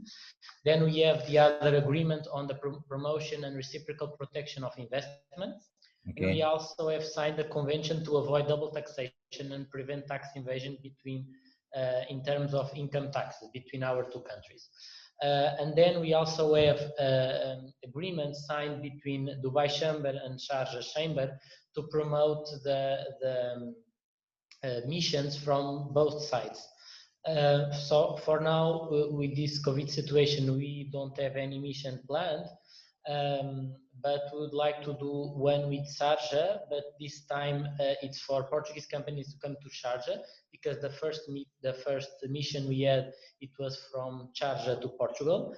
And we are trying to promote a mission also with Dubai Chamber for local companies to go to Portugal in the scope of Expo, because Portugal will have a pavilion in Expo, and in the economic, let's say, economic framework of the Portuguese participation at Expo, we'd like to promote a meeting on specific sectors. But still we are working on it. We'll see how this COVID situation is going to follow, and we are waiting for it. Thank you. Thank you so much, Mr. Daniel. Welcome.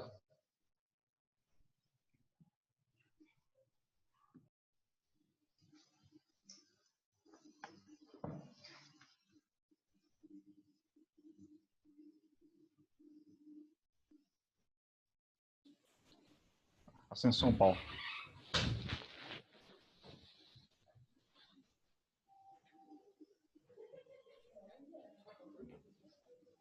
Ascensão Paulo, não.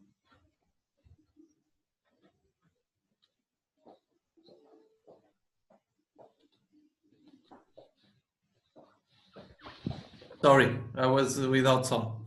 Okay. So thank you for all of you speakers, honor guests, participants. To our participants, please don't forget to fill the survey.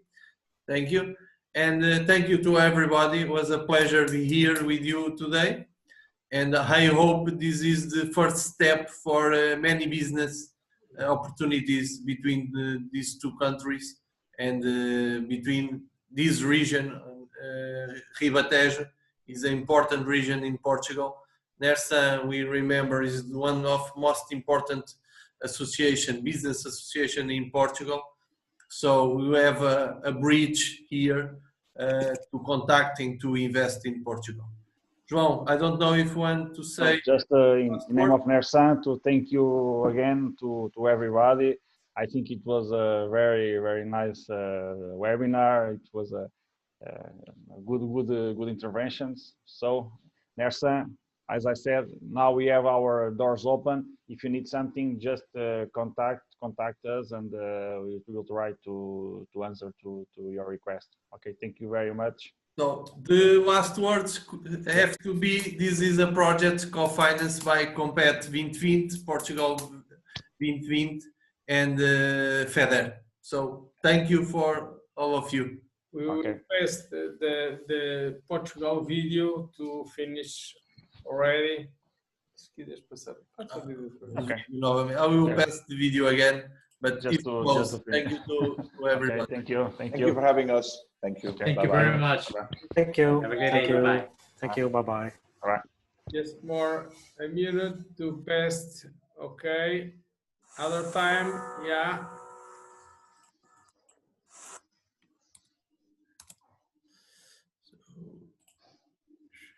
Okay. Thank you all. In an increasingly globalized world, how does a country stand out? This is a country made of land and sea, a crossroad between the Mediterranean and the Atlantic, a link between cultures and continents. This is the homeland of talented people, a founding member of the Euro, a gateway to a market of 500 million people. This is the home of a world leader in fast and ultra-fast chargers for electric vehicles.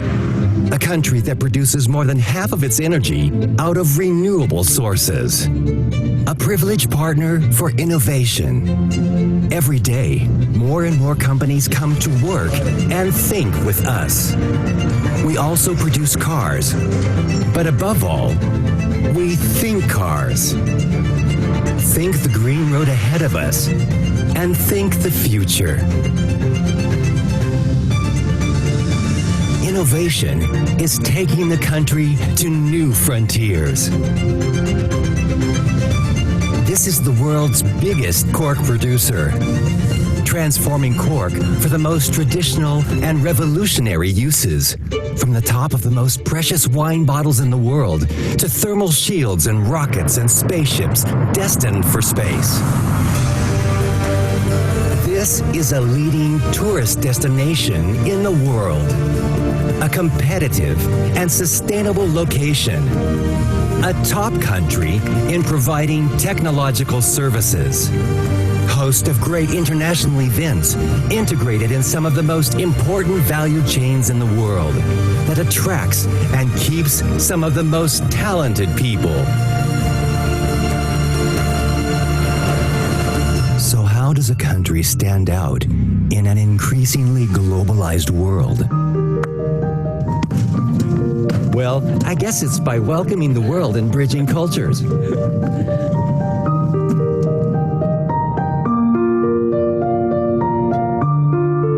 Portugal, talented and welcoming.